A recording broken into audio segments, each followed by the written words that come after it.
देविका जी को लग रहा था कि उन्हें ऋषभ को बता देना चाहिए था कि उसकी शादी आध्या से ही हुई है, पर अब वो ऋषभ के गुस्से का सोचकर बहुत डर रही थी। उनको लग रहा था कि कहीं ऋषभ का गुस्सा ज्यादा बढ़ गया और अगर वो अपना गुस्सा आध्या पर उतार दे तो। उन्होंने सोच लिया था कि वो ऋषभ को ज्यादा हर्ट नहीं करेंगी, वो उसको सब सच सच बता देंगी ऋषभ के फोन उठाते ही। पर ऋषभ बहुत ज्यादा थका हुआ था, उसने फोन नहीं उठाया। देविका जी ने बहुत बार फोन मिलाया पर उनको वही जवाब मिला। कुछ ही देर में सत्यनारायण की पूजा होनी थी, पर ऋषभ के बिना वो कैसे संभव थी। देविका जी ने रागी जी को सारी बात बताई तो वो भी चिंतित हो गईं। उन्होंने देविका जी से कहा, बेटा मुझे लगता है ऋषु हम सबसे रूठकर ऑफिस चला गया है और वो भी घर आते ही शायद उसको अभी भी पता नहीं चला है कि उसकी शादी आध्या से हुई है। देविका जी चिंतित होकर बोली, पर माँ उसको कैसे बताएंगे कि उसकी शादी आध्या से ही हुई है? अगर गुस्से में वो बाहर चला गया तो? बेचारी आध्या को तो ये पता भी नहीं है कि ऋषभ को उनकी शादी के बारे में कुछ भी नहीं पता, कैसे रिएक्ट करेगी वो? देविका जी की बात सुनकर रागी जी भी चिंतित हो गई, क्योंकि उनको भी पता था कि ऋषभ को बहुत गुस्सा आता है और जब भी उसके गुस्से पर उसका खुद का कंट्रोल नहीं होता तो वो घर से बाहर ही रहता है, अपना गुस्सा काम पर निकालता है। इसलिए दोनों ने कुछ प्लान बनाया और कुछ सोचकर एक दूसरे को देखकर मुस्कुरा दी। वहीं दूसरी तरफ आध्या ने अपनी चाय खत्म की और उसने अपनी ड्रेस की तरफ देखा जो देविका जी रख कर गई थी।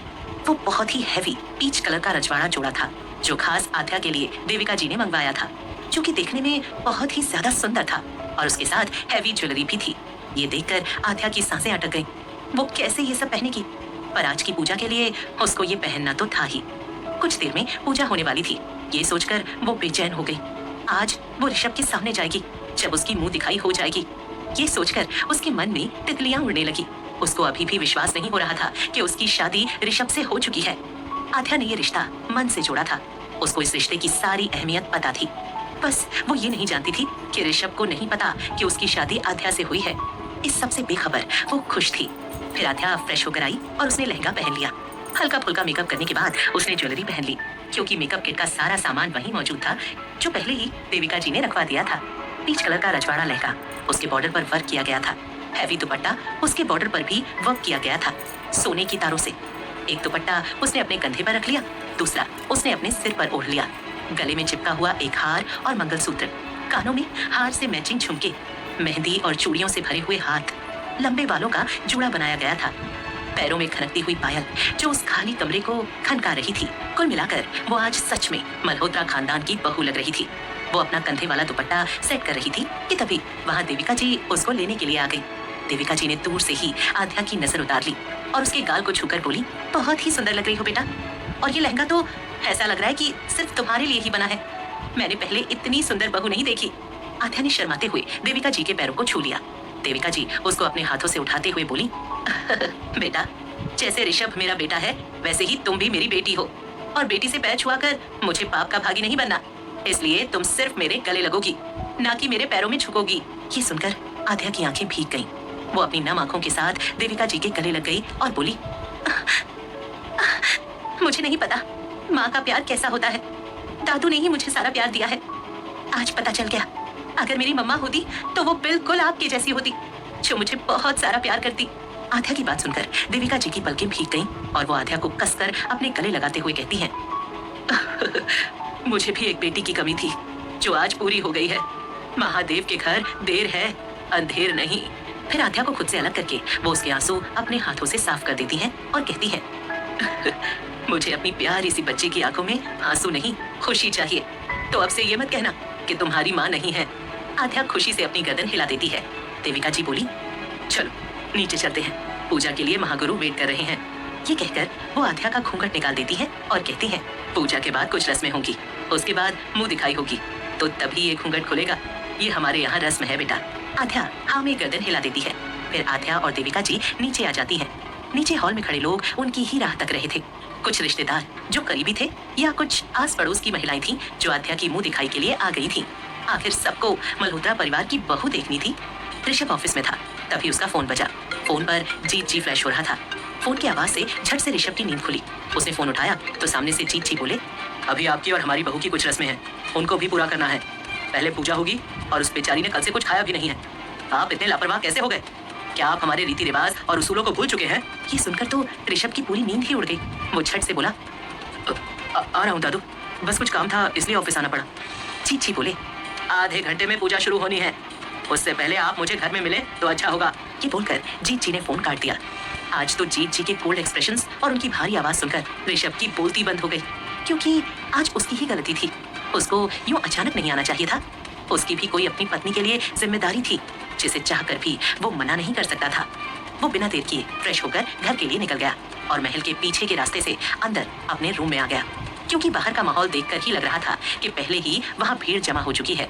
और अगर वो अब घर के अंदर आता और इस बात से लोग यही कहते कि वो शादी की पहली रात को ही अपनी बीवी को छोड़कर बाहर गया हुआ है। कमरे में आने के बाद उसको अपने कपड़े बेड पर ही मिल गए। वो बिना देर किए तैयार हो गया और फटाफट से नीचे आ गया। वहाँ खड़ी सभी लड़कियों की नजर हमारे ऋषभ बाबू पर रुक गई, क्योंकि वो बहुत ही हैंडसम लग रहा था। तो क्यों उनकी नजरें हटती? महरून कलर का कुर्ता और ब्लैक फिट पजामे में उसकी जिम में बनाई हुई बॉडी के कर्व्स साफ नजर आ रहे थे।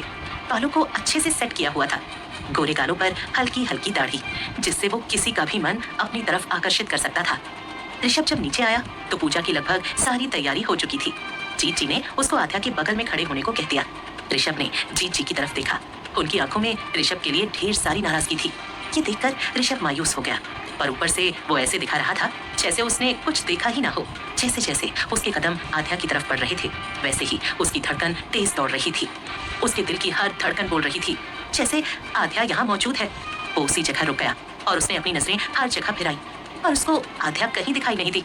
पर उसकी धड़कन आध्या की मौजूदगी फील कर पा रही थी। जब ऋषभ रुका तो सब उसकी तरफ देखने लगे।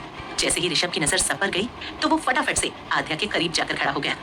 आध्या की धड़कनें भी सुपर स्पीड में दौड़ रही थी, पर दोनों के ख्याल और फीलिंग्स सेम नहीं थी। महागुरु आध्या और ऋषभ को एक दूसरे के बगल में बैठा देते हैं और सत्यनारायण की पूजा शुरू करते हैं। उसके बाद महागुरु ने ऋषभ को आध्या को प्रसाद खिलाकर उसका व्रत पूरा करने को कहा। आगे क्या होगा जानने के लिए सुनिए एक अनोखी प्रेम कहानी। आध्या ने ऋषभ का हाथ अपने हाथों से छू लिया।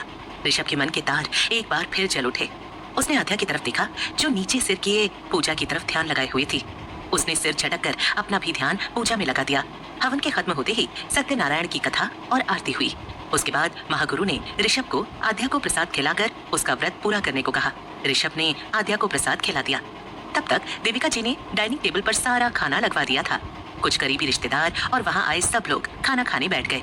देविका जी ने आध्या और ऋषभ को एक ही प्लेट में खाना डालकर दिया और देविका जी ने ऋषभ को आध्या को खाना खिलाने के लिए बोला। ऋषभ इन चीजों से इरिटेट हो रहा था, पर वो यहाँ पर कोई ड्रामा नहीं करना चाहता था और कुछ आध्या ने खाना भी नहीं खाया था, इसलिए ऋषभ चुपचाप वहाँ पर बैठ गया। उसने कटोरी में से एक चम्मच खीर आध्या की तरफ बढ़ा दी। आध्या ने मुस्कुराकर खीर खा ली। फिर देविका जी ने आध्या को ऋषभ को खीर खिलाने के लिए बोला, तो आध्या ने भी कटोरी में से एक चम्मच खीर निकालकर ऋषभ की तरफ बढ़ा दी, तो ऋषभ ने भी चुपचाप खीर खा ली। कुछ देर बाद वहाँ बाकी बची हुई रस्में शुरू हुई। आध्या और ऋषभ को चौकी पर आमने सामने बैठा दिया गया और उनके बीच में दूध और गुलाब की पंखुड़ियों से भरा हुआ थाल सामने रख दिया गया। रागी जी बोली, ऋषु, अब इस रस्म से पता चलेगा तुम्हारे रिश्ते में सबसे ज्यादा किसकी चलेगी। ऋषभ बोला, दादी, ये रस्में, ये सब कुछ छलावा है, इससे कुछ पता नहीं चलता। और वैसे भी आपको पता है मैं अपनी मर्जी का मालिक हूँ और मेरी ही चलेगी। रागी जी मन ही मन बोल उठी, बेटा, ये तुम अभी तक कह रहे हो जब तक तुमने आध्या का चेहरा नहीं देखा है। जब तुम आध्या का चेहरा देखोगे तो तुम्हारे ख्याल, तुम्हारी मर्जी सब कुछ बदल जाएगी। फिर देखती हूँ किसकी जीत होती है। मैंने भी तुम्हें सीधा न कर दिया ना, तो तुम मुझे बताना। ये सोचते हुए उनके चेहरे पर कुटिल मुस्कान आ गई थी। रागी जी को यूं मुस्कुराता देख जीत जी बहुत चिढ़ गए। वो रागी जी के पास आए और बोले, अब आपके शातिर दिमाग में क्या चल रहा है बेगम जान? कहीं आप फिर से अपने ख्याली पुलाव तो नहीं पका रही? वैसे हम आपको मीठा खाने की इजाजत दे देंगे। अगर आप ऐसा सोच रही हैं तो भूल जाओ, क्योंकि मेरी पैनी नजर आप पर बनी हुई है। आप मीठा खाना तो दूर छू भी नहीं पाएंगी। जीत जी की बात सुनकर रागी जी का मुंह बन गया और वो मन ही मन बोली, हाँ, ये पोठा भी ना कितना शक करता है। जैसे जैसे बोठा हो रहा है वैसे वैसे इसका दिमाग सटक रहा है। पता नहीं मैंने कैसे इस इंसान से प्यार कर लिया। प्यार के साथ साथ शादी भी। सही कहा है किसी ने, शादी तो जिंदगी की बर्बादी होती है। अपनी मर्जी का कुछ नहीं कर सकते। हाँ, ये कहते हुए वो अपना माथा पीट लेती हैं। जीत जी को कहीं न कहीं उनके एक्सप्रेशन से पता चल गया था कि वो क्या सोच रही हैं। वो रागी जी से बोले, अब तो शादी नाम की गलती भी हो चुकी है, और तो और आपके बेटे के बेटे की भी शादी हो चुकी है। तो कम से कम मुझे कोसना बंद कीजिए। और मैंने कभी आपकी ख्वाहिश नहीं रोकी, पर अब बैन है, क्योंकि डॉक्टर ने मना किया है। और हाँ, भूलना मत, मैं आपकी नजरों से दूर नहीं हूँ। ये कहकर वो बाकी जेंट्स के पास जाकर खड़े हो गए, जहाँ उनके कुछ फ्रेंड्स मौजूद थे। राखी जी का मुंह एक बार फिर बन गया। वो चुपचाप जाकर ऋषभ के बगल में लगे सोफे पर बैठ गई। जीत जी बार बार उनको ही देख रहे थे, पर राखी जी बेफिक्र थी, क्योंकि उन्होंने मीठा खाना खुद ही छोड़ दिया था। दरअसल उन्हें शुगर थी, इसलिए उनको मीठा न खाने की सख्त हिदायत थी, पर वो छुप छुप कर मीठी चीजें खाती थी। पर जब उन्होंने एक बार अपने फ्रेंड के पोते की बेटी देखी, तो उनके मन में ऋषभ के बच्चे को देखने की इच्छा जाग उठी। तब से उन्होंने मीठा खाना बिल्कुल ही छोड़ दिया और अच्छे से दवाई लेने लगी और खुद का ध्यान रखने लगी, और फिर ऋषभ पर शादी का दबाव बनाने लगी। फिर वहाँ एक बार फिर रस्में शुरू होने लगी। देविका जी ने रिंग पानी में डाल दी और उन दोनों से बोली, ये खेल 3 बार होगा, जिसने भी ज्यादा बार रिंग बाहर निकाली वो जीत जाएगा। तो अब शुरू हो जाओ। ऋषभ को ये रस्म कुछ खास पसंद नहीं आई, पर वो मन मार कर बैठा रहा, क्योंकि उसकी फैमिली से बढ़कर उसके लिए कोई नहीं था। उसकी फैमिली के सारे मेंबर्स खुश थे। वो बार बार उनका मूड खराब नहीं करना चाहता था अपनी वजह से। तीनों बार आध्या ही जीत गई, क्योंकि ऋषभ तो इंटरेस्ट ही नहीं ले रहा था, तो आध्या की जीत होना तो पक्की थी। ये सब देखकर कहीं न कहीं आध्या का उत्साह और उसके चेहरे की लाली कम पड़ रही थी, क्योंकि उसको अब ये लगने लगा था कि ऋषभ इस शादी से खुश नहीं है। ना ही उसने एक बार भी आध्या की तरफ देखा, ना ही वो मुस्कुरा रहा था। आध्या ने भले ही घूंघट लिया हुआ था, पर वो दुपट्टा थोड़ा छीना था, जिससे बाहर का सब कुछ आसानी से देखा जा सकता था। इस वक्त वो ऋषभ की आंखों का लालपन साफ साफ देख पा रही थी, जो बिल्कुल चुपचाप बैठा हुआ था। क्योंकि आध्या को बहुत अजीब लग रहा था, क्योंकि जब से आध्या को ऋषभ मिला था, तब से उसकी बातें या उसका बोलना कम नहीं हो रहा था। अब के ऋषभ में और तब के ऋषभ में बहुत अंतर था, पर उसने ज्यादा नहीं सोचा इस बारे में, क्योंकि वो ये सब सोचकर खुद का मूड और ऋषभ का मूड खराब नहीं करना चाहती थी। फिर वो ऋषभ को देखती हुई खुद से बोली, शायद सफर की वजह से थक गया हो, जैसे वो थकी हुई थी। मैं भी ना पागल हूँ, कुछ भी सोचती हूँ। राखी जी बोली, ऋषु, अब तो तेरी जिंदगी पर और तेरे फैसलों पर सिर्फ और सिर्फ मेरी पोता बहू का ही हक है। इसके आगे नहीं चलने वाली तेरी। ये सब बोलकर सब ऋषु को चिढ़ाने लगते हैं, जिससे ऋषभ को हल्का गुस्सा आ गया और वो बोला, अब आपका हो गया हो तो मैं जाऊं। और ऋषभ मल्होत्रा खुद के डिसीजन खुद लेता है, सो स्टॉप दिस नॉनसेंस। ये बोलकर वो वहां से उठ गया और अपने कमरे में चला गया। अब देविका जी को लगने लगा था कि ऋषभ का गुस्सा हद से ज्यादा बढ़ रहा है, कहीं इसका भुगतान मेरी आध्या को न करना पड़े। इस बेचारी को तो यूं ही सजा मिल जाएगी। मुझे कुछ करना होगा, जब मुंह दिखाई होगी तभी कुछ करना होगा। ऋषभ के इस बर्ताव से आध्या अंदर तक डर गई, पर उसने खुद पर काबू पा लिया, पर वो बहुत डर चुकी थी। कुछ ही देर में मुंह दिखाई की रस्म होने लगी। आगे क्या होगा जानने के लिए सुनिए एक अनोखी प्रेम कहानी। ऋषभ के इस बर्ताव से आध्या अंदर तक डर गई, पर उसने खुद पर काबू पा लिया, पर वो बहुत डर चुकी थी। कुछ ही देर में मुंह दिखाई की रस्म होने लगी। देविका जी आध्या को उठाकर बाहर हॉल की तरफ बने हुए बड़े से कमरे में ले आई। बाकी की औरतें भी वहीं आ गई थी। आध्या को वहां रखे एक बड़े से सोफे पर बैठा दिया गया।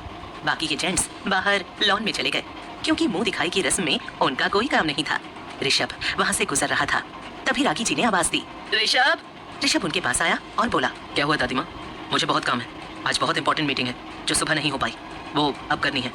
राखी जी उसको घूरते हुए बोली, तू आज सुबह ऑफिस गया था क्या? उनकी गुस्से से भरी आंखें ऋषभ पर टिक गई। उनके इस तरह देखने से ऋषभ सकपका गया। उसको समझ नहीं आ रहा था कि वो क्या बोले। तभी उसके दिमाग की बत्ती चली। वो फटाफट बोला, नहीं दादी माँ, लैपटॉप से ही मीटिंग अटेंड कर रहा था। रूम में नेटवर्क नहीं था, इसलिए यहाँ बाहर वाले स्टडी रूम में देखने आ गया नेटवर्क है कि नहीं। शुक्र से उसने अपने कान में ब्लूटूथ लगा रखा था, तो राखी जी ने भी उस पर विश्वास कर लिया। वो बोली, अच्छा ठीक है ऋषु, अभी 4 बजने को आए हैं, एक रस्म और है, उसको भी करना है, तो तू मेरे बुलाते ही आ जाना। ऋषभ बोला, क्या दादी माँ, अभी एक रस्म और है? आप तो बोल रहे थे सब हो चुकी। तभी राखी जी ने उसके कान को पकड़ लिया और बोली, तो वो रस्म करके यहाँ से भाग गया था, समझा? चुपचाप मेरे बुलाने से आ जाना, वरना तेरी तो खैर नहीं। ये बोलकर वो आध्या के पास चली जाती है। आखिरकार उनको ही तो आध्या का घूंघट हटाना था।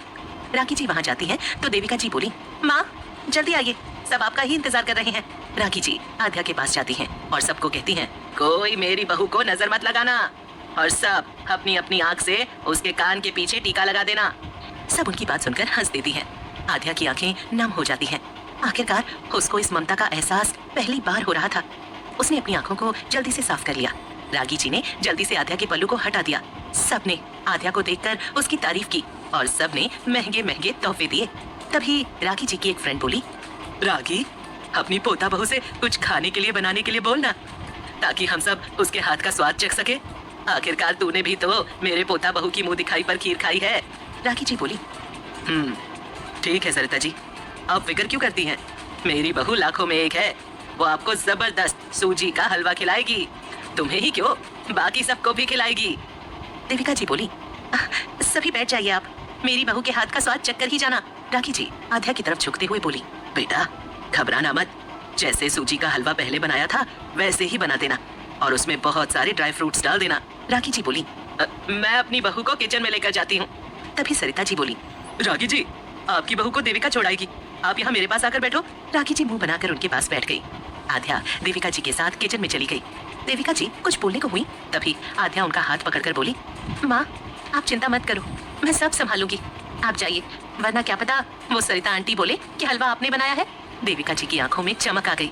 वो आध्या के गाल पर हाथ रखकर बोली, बेटा तुमने उनको बखूबी समझा, उनका काम ही ऐसा है सबको नीचा दिखाना। तुम उनके इरादे समझ गई। मैं बहुत खुश हूँ कि महादेव ने तुम्हें मेरी बहू बनाया। फिर देविका जी ने किसी को आवाज लगाई, महाराज जी। उनके इतना बोलते ही महाराज जी वहाँ पर आ गए। देविका जी बोली, महाराज जी जो चीज आध्या को चाहिए वो इसे निकाल कर दे दीजिएगा और इनकी कुछ हेल्प भी करिएगा। फिलहाल महाराज जी को वो आध्या के साथ भेज देती हैं और खुद सभी औरतों के बीच आ जाती हैं। सरिता जी बोली, अरे देविका बेटा, मैं तुझे ही बुलाने आ रही थी, मुझे लगा तुम भी अपनी बहू की सहायता करने लग गई। देविका जी ने ऑकवर्ड स्माइल के साथ कहा, आंटी जी मैं तो उसकी हेल्प करना चाहती थी, पर वो बोली आप वहाँ बैठी औरतों का ध्यान रखिए, मैं खुद हलवा बना लूंगी। फिर वो एक औरत के पास जाकर बैठ गई। सरिता जी का मुंह उतर गया, वो चुपचाप बैठ गई, पर जल्दी ही वो अपनी बहू की तारीफें करने लगी और साथ में खुद की भी। वो बोली, मैंने तो अपने पोते और बहू को 2 महीने के लिए हनीमून भेजा था ताकि वो जल्द से जल्द मुझे खुशखबरी सुना सके। तुम कब तक सुनने वाली हो खुशखबरी? राखी जी थोड़ा तंज कसते हुए बोली, जितनी जल्दी मैंने अपने पोते की शादी की है उतनी जल्दी ही परदादी भी बन जाऊंगी। ठीक 20 मिनट के बाद आध्या वहाँ आई। एक बड़ी सी ट्रे में कांच की कटोरी में सूजी का हलवा डाला हुआ था और उनको ड्राई फ्रूट से सजाया हुआ था। ये देखकर सरिता जी का मुंह खुला का खुला रह गया। उनको यकीन नहीं हुआ कि आध्या इतनी जल्दी हलवा बना लाई, वरना वो उसके लिए भी कुछ कहने ही वाली थी। देविका जी ने फटाफट से सबको हलवा सर्व किया। सब हलवा खा ही रहे थे कि वहाँ एक आदमी आया जो कि जीत जी की ही उम्र के थे। वो आध्या के सिर पर 2000 की गड्डी वारते हुए बोले, बहुत ही अच्छा हलवा बनाया था बेटा, मेरा तो मन तृप्त हो गया। क्या एक कटोरी और मिलेगी? आध्या मुस्कुरा कर बोली, क्यों नहीं अंकल जी। फिर वो किचन से जाकर एक कटोरी हलवा ले आती है और बोलती है, ये लीजिए अंकल जी। उन्होंने आध्या को वो अपने हाथ में पकड़े हुए पैसे पकड़ा दिए। आध्या उनको मना कर रही थी, पर रागी जी बोली, बेटा ये शगुन के पैसे हैं, उनको मना नहीं करते बेटा। ये बोलकर रागी जी ने सरिता जी को देखा जो मुंह खोले उनको देख रही थी। दरअसल वो सरिता जी के हस्बैंड थे जिन्होंने आध्या की तारीफ की थी। वो अपना मुंह बंद किए बस देखे जा रही थी। कुछ देर बाद सब वहाँ से चले गए। आज आध्या की पहली रसोई थी। रागी जी ने उसको खानदानी हाथ दिया और बोली, बेटा मुझे बस हब्बड़ दादी बना दे, जैसे अब सरिता का मुंह बना हुआ है ना वैसे ही हो जाए। आध्या उनकी बात पर मुस्कुरा दी। देविका जी और वेद जी ने आध्या के नाम पर एक कंपनी कर दी। जीत जी ने उसको एक पेरिस की हनीमून टिकट दी, पर वो ये ऋषभ के सामने देना चाहते थे, इसलिए उन्होंने अभी नहीं दिया। खाना खाते वक्त वहाँ ऋषभ भी आ गया, पर उसने अभी तक आध्या को नहीं देखा था, जबकि अब आध्या का मुंह खुला हुआ था। ऋषभ अपने में ही खोया था। वो खाना खाकर जाने लगा, तभी रागी जी बोली, अभी एक रस्म बाकी है, तो मेरा पोता मेरी बहू के पास आकर खड़े हो जाओ। ऋषभ चुपचाप वहाँ आकर खड़ा हो गया। देविका जी ने बिछिए जो औरतें पैरों में पहनती हैं वो ऋषभ को दे देती हैं और कहती हैं, बेटा ये बिछिए अपनी पत्नी को पहना दो। रागी जी ने आध्या को सोफे पर बैठा दिया तो ऋषभ नीचे बैठ गया। उसने अपने कांपते हाथों से आध्या की उंगलियों में बिछिए पहना दिए। ऋषभ के छूने से आध्या को कपकपी छूट गई। उसने अपने लहंगे को कसकर पकड़ लिया। ऋषभ ने महसूस किया कि आध्या के पैर बेहद ठंडे थे। उसको जाना पहचाना एहसास हो रहा था। उसने फटाफट से आध्या को बिछिए पहना दिए। उसने देखा उन गोरे मेहंदी भरे पैरों में वो बिछिए बहुत ही प्यारे लग रहे थे, जैसे कि आध्या के पैरों में आने के बाद उनकी शोभा बढ़ गई हो। वो बिछिए डायमंड से जड़े हुए थे। ऋषभ की नजर आध्या के पैरों से हट नहीं रही थी। देविका जी बोली, बेटा ये सब शगुन की निशानी होती है, तो अपने पैरों से इन्हें कभी मत निकालना। देविका जी की बात सुनकर ऋषभ को होश आया तो वो फौरन उठकर वहाँ से जाने लगा, पर तभी रागी जी ने ऋषभ को टोका और बोली, बेटा अपनी बहू को अपनी गोद में उठाकर अपने कमरे में लेकर जा। फिर सारी रस्म खत्म हो गई, अब बस कुछ दिनों बाद रिसेप्शन करेंगे, अच्छा सा मुहूर्त देखकर। ऋषभ के छूने का एहसास अभी तक आध्या अपने दिल से निकाल नहीं पाई थी। अब फिर से ऋषभ उसको छूने वाला था। अब से वो ऋषभ के साथ रहेगी उसके कमरे में। ये सोचकर उसकी धड़कनें तेज हो गई थी। ऋषभ जैसे ही आध्या की तरफ आया वैसे ही आध्या फौरन उठ गई। उसका पैर खुद के लहंगे में उलझ गया। वो गिरने को हुई तभी ऋषभ ने उसको थाम लिया। डर के मारे आध्या की आंखें बंद थीं। उसके माथे पर पसीने की बूंदें छाने लगी। पर जैसे ही उसको एहसास हुआ कि वो गिरी नहीं है तो उसने झट से अपनी आंखें खोल दी। उसकी आंखें ऋषभ की आंखों से जा मिली। ऋषभ जो आंखें खोले निहारे जा रहा था, उसकी पलकें झपकने का नाम भी नहीं ले रही थी। आध्या भी उसकी आंखों में खोने लगी थी। सभी घर वाले उनको यूं देखकर मुस्कुराने लगे। तभी वेद जी देविका जी को वहां से ले गए और रागी जी और जीत जी को भी। उन्होंने अब ऋषभ और आध्या को तंग करना ठीक नहीं समझा। ऋषभ को यकीन नहीं हो रहा था कि उसके सामने आध्या खड़ी है। उसने झट से आध्या को गले से लगा लिया। आध्या ने भी अपने हाथ ऋषभ की पीठ पर रख दिए। कुछ देर बाद ऋषभ आध्या से दूर हुआ और बोला, तुम आध्या हो ना, मेरी आध्या? आध्या नम आंखों से मुस्कुराकर हाँ में गर्दन हिला देती है। ऋषभ को अब भी यकीन नहीं हो रहा था। वो बोला, तुम मुझे यकीन दिलाओ, तुम मेरी आध्या हो, मुझे यकीन नहीं हो रहा। आध्या को ऋषभ की ये हरकत अजीब लगी, पर उसने ज्यादा ना सोचते हुए फिर से ऋषभ को गले से लगा लिया और कुछ पल बाद दूर हटकर बोली, क्या हुआ है आपको? ये बहकी बहकी बातें आप क्यों कर रहे हैं? आपने मुझसे 2 बार शादी की है, भूल गए क्या आप इतनी जल्दी? ऋषभ ने कुछ नहीं कहा। उसने फिर से आध्या को अपने सीने में भींच लिया, जैसे आध्या उससे दूर जा रही हो। अब उसको अपने घर वालों की शरारत पर नाज हो रहा था। आगे क्या होगा जानने के लिए सुनिए एक अनोखी प्रेम कहानी। ऋषभ ने कुछ नहीं कहा। उसने फिर से आध्या को अपने सीने में भींच लिया, जैसे आध्या उससे दूर जा रही हो। अब उसको अपने घर वालों की शरारत पर नाज हो रहा था। उसको अब समझ आ रहा था वेद जी और जीत जी का उसको भड़काना, देविका जी और रागी जी का बार बार उसके कमरे में आकर परेशान करना, पूरे दिन उसको बिजी रखना ताकि वो आध्या से बात न कर पाए। अब उसको समझ आ रहा था कि उसको आध्या के अपने आसपास होने का एहसास क्यों हो रहा था, बल्कि वो तो उसके बेहद करीब थी, उसकी हमसफर बनकर। कुछ पल बाद ऋषभ आध्या से दूर हुआ, पर ज्यादा दूर नहीं हुआ। उसने आध्या के चेहरे को अपने हाथों के बीच रख लिया और बोला, आपका फोन कहाँ है आध्या? कब से तुम्हें फोन कर रहा था, एक तुम हो, फोन ही नहीं उठा रही थी। पता है मैं कितना मिस कर रहा था तुम्हें। आध्या मुंह बनाकर बोली, अच्छा अब आपको याद आ गई मेरी? माना शादी जल्दबाजी में हुई थी, पर आप मुझे इग्नोर क्यों कर रहे थे, जैसे आपकी शादी मुझसे ना होकर किसी और से हुई हो। ये क्या बात हुई भला? ऋषभ को कुछ समझ नहीं आया कि वो क्या कहे। वो बोला, जान मैं शादी की जल्दबाजी में था और एक भी पल कोई मुझे छोड़ नहीं रहा था। ऋषभ के मुंह से जान शब्द सुनकर आध्या की आंखें शर्म से झुक गईं। उसके पेट में तितलियां उड़ रही थीं। उसके गाल लाल हो उठे। ऋषभ ने जब आध्या का ये हाल देखा तो वो खुश हो गया। उसको आध्या इस अवतार में बहुत अच्छी लगी और हट के भी। ऋषभ समझ चुका था आध्या का ये हाल किस कारण हुआ है। उसने एक बार फिर इधर उधर देखा, उसको कोई नजर नहीं आया। फिर उसने आध्या को उसकी कमर से पकड़कर अपनी तरफ खींच लिया। आध्या के हाथ सीधा ऋषभ के कंधे पर आ जाते हैं। आध्या की धड़कन तेजी से चलने लगी। उसके हाथ कांप रहे थे। उसकी हिम्मत नहीं हो रही थी कि वो ऋषभ की आंखों में देखे, क्योंकि उसको ये मर्दाना छुअन पहली बार हो रही थी। इस तरीके से ये छुअन उसके हमसफर और उसके प्यार की थी, जिसमें किसी भी तरह की कोई हवस या बैड टच नहीं था। उसमें वो खुद को बिखरता हुआ और महफूज महसूस कर रही थी। ऋषभ बोला, आप मेरी बीवी हैं और जान भी, और पता नहीं क्या क्या। मैं तुम्हें अब इन्हीं नामों से बुलाऊंगा, तो इसकी आदत डाल लो जान। एक बार फिर आध्या शर्म से लाल हो उठी। ऋषभ उसको छेड़ता हुआ बोला, कौन सी क्रीम या कौन सा मेकअप करती हैं आप जान? आध्या उसकी तरफ आंखें उठाकर देखती है तो वो कहती है, कोई मेकअप नहीं किया है, बस हल्का सा फाउंडेशन लगाया है, वो भी मम्मा ने, बाकी कुछ नहीं है। ऋषभ बोला, हो तो ये मेरे प्यार का असर आपके गालों पर हो रहा है। ये बोलकर वो हल्के से अपना हाथ आध्या के गाल से छुआ देता है। आध्या की आंखें इस एहसास में फिर से बंद हो गईं। ऋषभ अपना चेहरा आध्या के करीब कर उसके कान के पास लाता है और उसकी गर्दन पर हल्की सी फूंक मार देता है। आध्या अपनी पकड़ ऋषभ पर कस देती है। ऋषभ आध्या की इस हरकत से खुश हो जाता है। वो अपना चेहरा आध्या के और करीब लाता है और अपनी सॉफ्ट एंड सेक्सी वॉइस में कहता है, जान अगर मेरे सिर्फ छूने भर से या जान कहने से आपका ये हाल है, तो जब हमारे बीच कुछ होगा तब क्या होगा आपका? तब तो आप पूरी की पूरी। वो आगे कुछ कहता, आध्या उसको कसकर पकड़ लेती है और उसके सीने में छुप जाती है। ऋषभ उसकी इस हरकत से मुस्कुरा देता है। वो भी आध्या को अपनी बाहों में भर लेता है। वो आध्या को अपनी बाहों में भरे हुए ही उसके माथे को बड़े ही हक से चूम लेता है और उसके सिर से अपना हल्का सा सिर सटा देता है। इस वक्त वो दोनों बेहद ही प्यारे लग रहे थे। ऋषभ अपने हाथ बढ़ाकर आध्या को अपनी गोद में उठा लेता है तो आध्या घबराकर अपनी आंखें खोल देती है और हड़बड़ी में अपने हाथ ऋषभ के गले में डाल देती है। आध्या बोली, आप मुझे नीचे उतार दीजिए कुंवर जी, मैं खुद आपके साथ चल पड़ूंगी। ऋषभ प्यार से उसकी आंखों में देखते हुए कहता है, जान दादी माँ ने कहा है तुम्हें अपनी गोद में उठाकर कमरे तक ले जाना है, क्योंकि ये एक रस्म का हिस्सा है। तो ये रस्म कैसे छोड़ सकता हूँ? आध्या उसके सीने में अपना सिर छुपा लेती है। ऋषभ आगे बढ़ जाता है। हालांकि उसकी नजरें आध्या के चेहरे पर ही थी, जो उसके सीने में एक छोटे से बच्चे की तरह छुपी हुई थी। ये देखकर ऋषभ के चेहरे की मुस्कान और बढ़ गई। ऋषभ ने अपने पैर से ही अपने रूम का दरवाजा खोला। अंदर अंधेरा था, हल्की हल्की डिम लाइट्स जल रही थीं। पूरा कमरा गुलाब के फूलों से सजा हुआ था। ऋषभ का बहुत बड़ा रूम था, जो शायद उसके रूम से 4 गुना बड़ा था। इस माहौल को देखकर आध्या असहज हो जाती है। हालांकि ऋषभ का भी यही हाल था। भले ही वो लड़का था, पर घबराहट तो उसको भी हो रही थी।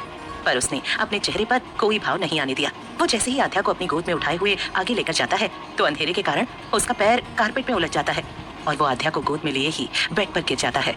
गिरने की वजह से आध्या की आंखें बंद हो जाती हैं। उसके होंठ कांप रहे थे। आध्या पीठ के बल बेड पर गिरी हुई थी और ऋषभ उसके ऊपर। ऋषभ के होंठ आध्या की गर्दन पर थे। ये महसूस होते ही आध्या अपने हाथों में बेड की चादर कसकर पकड़ लेती है। तभी उसको अपने चेहरे पर ऋषभ की सांसें महसूस होती हैं। वो तुरंत अपनी आंखें खोल लेती है। ऋषभ का चेहरा आध्या के चेहरे के बिल्कुल करीब था। उनकी नाक एक दूसरे से टच हो रही थी। ऋषभ के इतना करीब होने से आध्या बहुत ज्यादा बेचैन हो जाती है। उसका गला सूखने लगता है। वो अपनी सांसें बंद किए ऋषभ को देख रही थी। तभी ऋषभ बोला, सांस ले लो बीवी। ये बोलकर वो आध्या के ऊपर से उठ गया। आगे क्या होगा जानने के लिए सुनिए एक अनोखी प्रेम कहानी। ऋषभ के इतना करीब होने से आध्या बहुत ज्यादा बेचैन हो जाती है। उसका गला सूखने लगता है। वो अपनी सांसें बंद किए ऋषभ को देख रही थी। तभी ऋषभ बोला, सांस ले लो बीवी। ये बोलकर वो आध्या के ऊपर से उठ गया। आध्या जोर से सांस लेने लग गई। ऋषभ के करीबी से सच में उसने अपनी सांसें रोक ली थी। ऋषभ बोला, बीवी आपके सारे कपड़े यहाँ आ गए थे, तो मामा ने सब कबर्ड में शिफ्ट कर दिए हैं। अब जाकर अपनी ये भारी भरकम ड्रेस चेंज कर लो। आध्या कुछ बोल नहीं पाई। उसने सिर्फ हाँ में अपना सिर हिला दिया और कबर्ड से एक सादा सा सूट निकालकर वहां से जाने लगी। तभी ऋषभ ने पीछे से उसको आवाज दी, बीवी।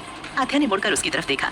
ऋषभ की आंखों में ढेर सारा प्यार था आध्या के लिए, जो आध्या भी साफ साफ देख पा रही थी। ऋषभ उसके पास आया और उसके कपड़े बेड पर रख दिए।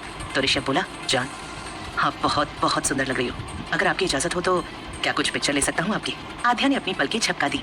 ऋषभ ने कई सारी सेल्फी और आध्या की पिक्चर अपने फोन में कैप्चर कर ली। ऋषभ बोला, अब आप चेंज कर सकती हैं। आध्या अपने कपड़े उठाते हुए बोली, मैं आपकी बीवी हूँ, यानी कि अर्धांगिनी, तो आपका मुझ पे पूरा हक है और इसी नाते मेरा भी आप पर पूरा हक है। ये बोलकर वो बाथरूम में चली गई। पीछे ऋषभ के चेहरे पर एक प्यारी सी मुस्कान छोड़ गई। आध्या की हक वाली बात सुनकर ऋषभ के पेट में तितलियां उड़ने लगी। उसके चेहरे से मुस्कुराहट जाने का नाम ही नहीं ले रही थी। वो अपने बालों में हाथ घुमाता हुआ बोला, ये लड़की एक दिन जान लेकर मानेगी मेरी। शी इज सो क्यूट यार। I love her the most.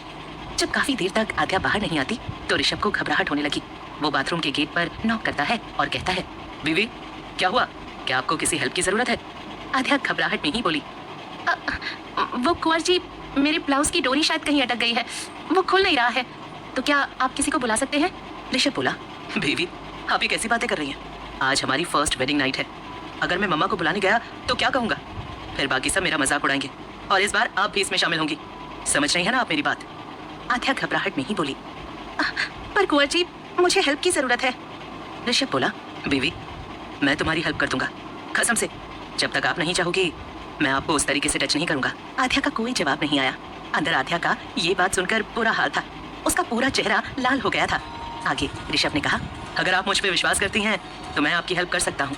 वो आगे कुछ कहता उससे पहले ही आध्या ने दरवाजा खोल दिया और आध्या उसकी आंखों में देखकर बोली, मुझे आप पर पूरा विश्वास है कुंवर जी, और मैंने अभी कहा था ना आपसे कि मुझ पर आपका और आप पर मेरा पूरा हक है।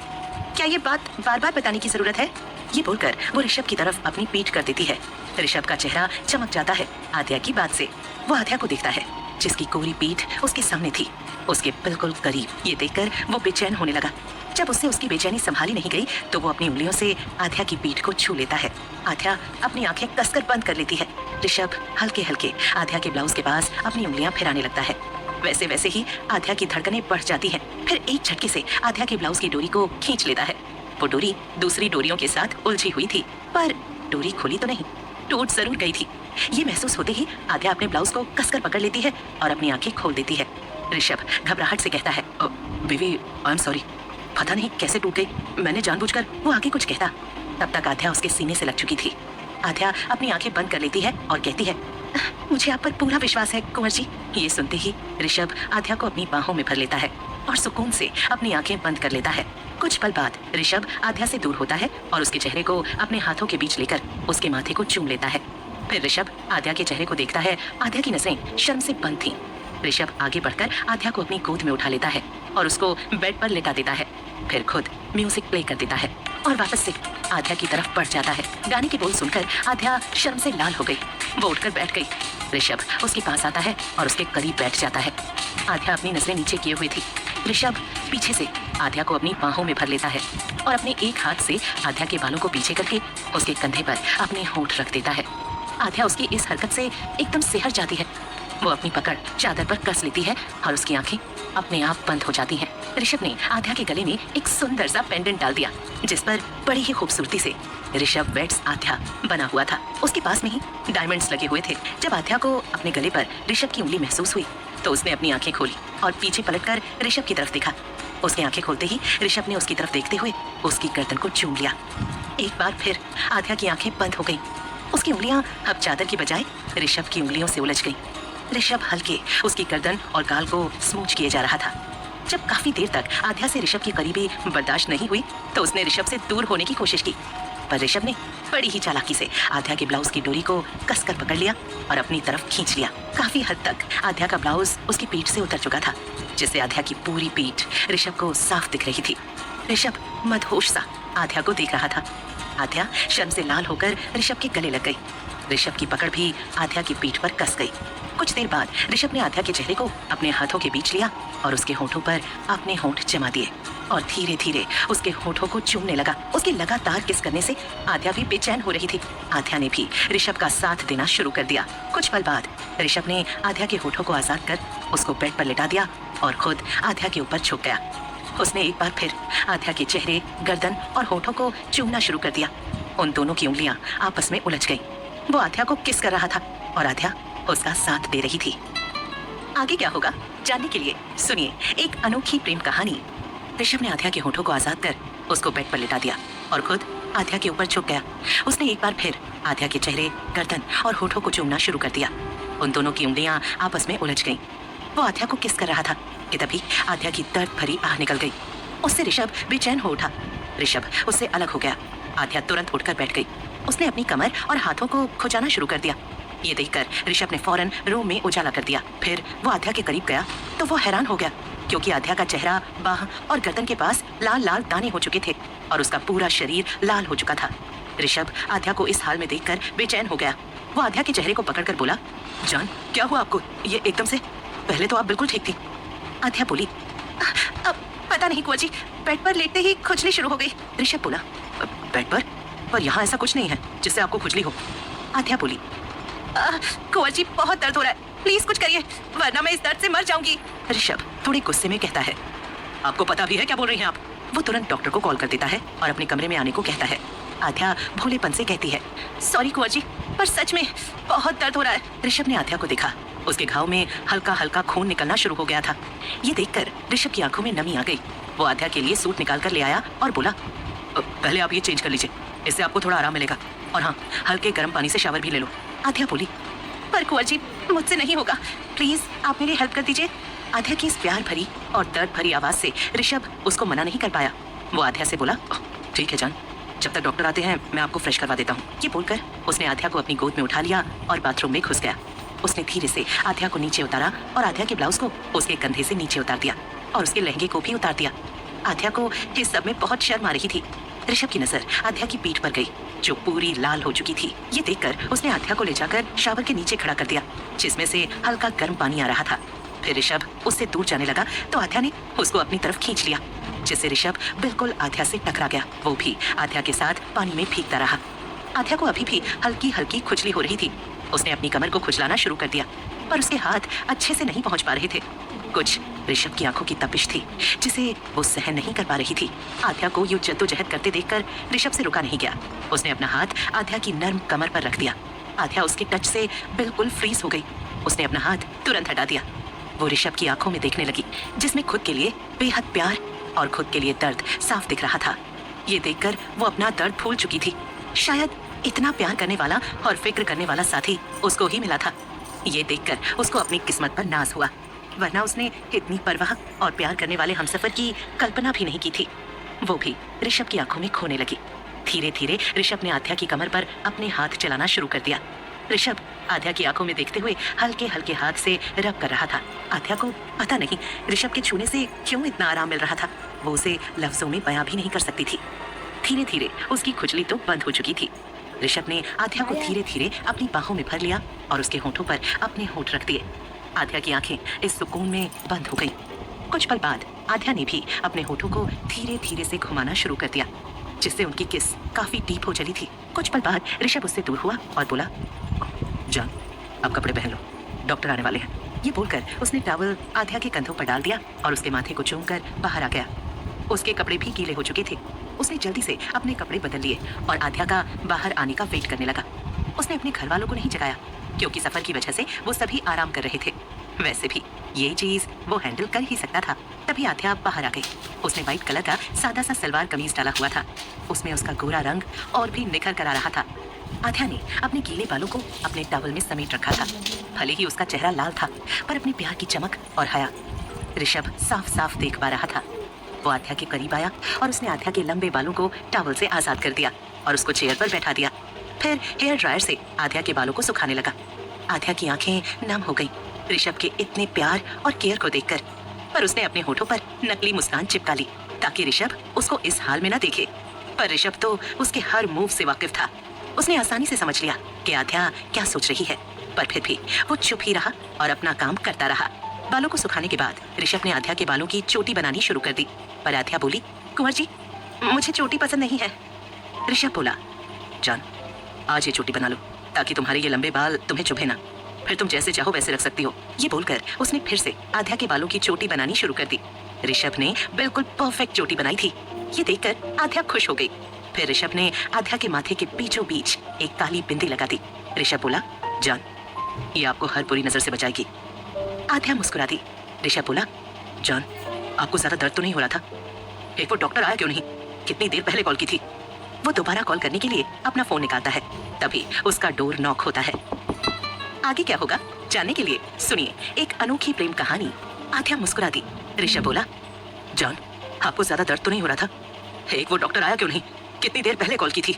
वो दोबारा कॉल करने के लिए अपना फोन निकालता है, तभी उसका डोर नॉक होता है। ऋषभ समझ जाता है डॉक्टर आया है। वो आध्या को दुपट्टा उठाकर कमरे का गेट खोल देता है। आध्या को ऋषभ की इस हरकत पर प्यार आ जाता है। उसका चेहरा दर्द के बावजूद चमक उठता है। एक अधेड़ सी उम्र की महिला थी जो कि मिसेस मिश्रा थी। वो है मल्होत्रा परिवार की फैमिली डॉक्टर। वो उनके घर में तब से है जब से ऋषभ ने जन्म लिया था। उन्होंने देविका जी का पूरा ध्यान रखा था। वो ऋषभ को अपने बेटे जैसा मानती हैं, इसलिए इतनी रात गई भी वो ऋषभ की एक कॉल पर आ गई। वैसे भी उनको आना ही पड़ता, क्योंकि ये उनके होने वाले कुंवर सा का हुक्म जो था, पर ये हुक्म से ज्यादा प्यार का रिश्ता था। उनके अंदर आते ही ऋषभ ने कमरे का दरवाजा बंद कर दिया। ऋषभ बोला, देखिए ना आंटी, आध्या को क्या हो गया है? थोड़ी देर पहले तो कुछ नहीं था, अचानक से इनको खुजली होने लगी। मिसेस मिश्रा ने अपना चश्मा ठीक किया और वो आध्या के पास आकर उसको देखते हुए बोली, बेटा तुम्हें किसी चीज से एलर्जी है क्या? क्योंकि ये निशान और ये दाने इसी का सबूत है। आपको किसी चीज से एलर्जी है। उसकी बात सुनकर आध्या को अचानक से याद आया। उसने ऋषभ को देखा जो उसके बोलने का इंतजार कर रहा था, और साथ में उसके यूं घूर कर देखने से आध्या सकपका गई। मिसेस मिश्रा बोली, बेटा क्या हुआ? तुम्हें पता नहीं है क्या? अगर नहीं पता है तो तुम्हें आज चेकअप के लिए मेरे क्लिनिक चलना होगा। वहाँ टेस्ट करके ही पता चलेगा तुम्हें क्या हुआ अचानक से। क्लिनिक जाने के डर से आध्या पूरी तरह घबराने लगी। उसको शुरू से ही डॉक्टर पसंद नहीं थे, क्योंकि उसको जब भी बुखार होता था तो उसको इंजेक्शन और दवाई जबरदस्ती दी जाती थी। भले ही आज आध्या बेहद मासूम और क्यूट है, पर बचपन में उतनी ही शैतान थी। बलराम जी ने कैसे उसको संभाला था उनको ही पता था। जैसे जैसे उसको मम्मी पापा की कमी महसूस होने लगी, वो उतनी ही गंभीर बन गई। वो क्लिनिक ना जाने के डर से बोली, हाँ डॉक्टर, मुझे मोगरे के फूल से एलर्जी है और उससे मुझे ये होता है। उसकी खुशबू और उसको छूने भर से ही मुझे ये रेडनेस और दाने हो जाते हैं, पर ऐसे खून कभी नहीं आया। तो मुझे नहीं पता कि एग्जैक्ट हुआ क्या है। मिसेस मिश्रा आध्या के गाल को छू कर बोली, बेटा तुम भी मुझे ऋषु की तरह आंटी बोल सकती हो, और अब तो तुम्हारा खून निकलना बंद हो गया है, और अगर एक दो बार गर्म पानी का शावर लोगी तो तुम्हें अच्छा फील होगा। आध्या ने हाँ में सिर हिला दिया। फिर मिसेस मिश्रा बोली, पर बेटा क्या तुम्हें अभी भी अजीब फील हो रहा है? क्योंकि उनकी नजर बेड पर बिखरे हुए मोगरे के फूलों पर पड़ गई थी, जिससे उन्हें पता चल गया था कि जिसको एलर्जी होती है उसे उसकी खुशबू दूर से भी आ जाती है। आध्या बोली, हाँ आंटी, मुझे अभी भी लग रहा है जैसे मैं मोगरे के फूलों के बाग में खड़ी हूँ, पर अभी सिर्फ महसूस हो रहा है, खुजली नहीं हो रही। मिसेस मिश्रा बोली, बेटा ये स्मेल तुम्हें वहां से आ रही है। वो आध्या के कमरे में बिछी हुई चादर पर बिखरे हुए फूलों को दिखाते हुए बोली, जब तुम बेड पर गई होगी तभी तुम्हें दर्द और खुजली हुई होगी, है ना? आध्या हाँ में सिर हिला देती है और कहती है, हाँ, मुझे यहाँ आते ही महसूस होने लग गया था, पर मुझे कुछ। उसकी बात पूरी होने से पहले ही ऋषभ आध्या को घूरते हुए और हल्के से गुस्से में बोला, तो आप मुझे पहले नहीं बता सकती थी? आपको ये अजीब फील हो रहा है? फिर ऋषभ मिसेस मिश्रा को बोलता है, आंटी आप और आध्या दूसरे रूम में जाओ, तब तक ये रूम मैं क्लीन करवा देता हूँ। मिसेस मिश्रा और आध्या ऋषभ के पास वाले रूम में ही चली जाती हैं। फिर मिसेस मिश्रा आध्या को एंटीसेप्टिक क्रीम देती हैं लगाने के लिए। वो बोली, जहाँ जहाँ खुजली हो रही है वहाँ वहाँ ये क्रीम लगा लेना, कल तक ठीक हो जाएगा। दिन में 1-2 बार ये क्रीम जरूर लगाना, बैक और तुम्हारी गर्दन पर भी। आध्या हाँ में सिर हिला देती है। कुछ देर बाद आध्या वापस अपने रूम में आ जाती है। मिसेस मिश्रा अपने घर चली गई।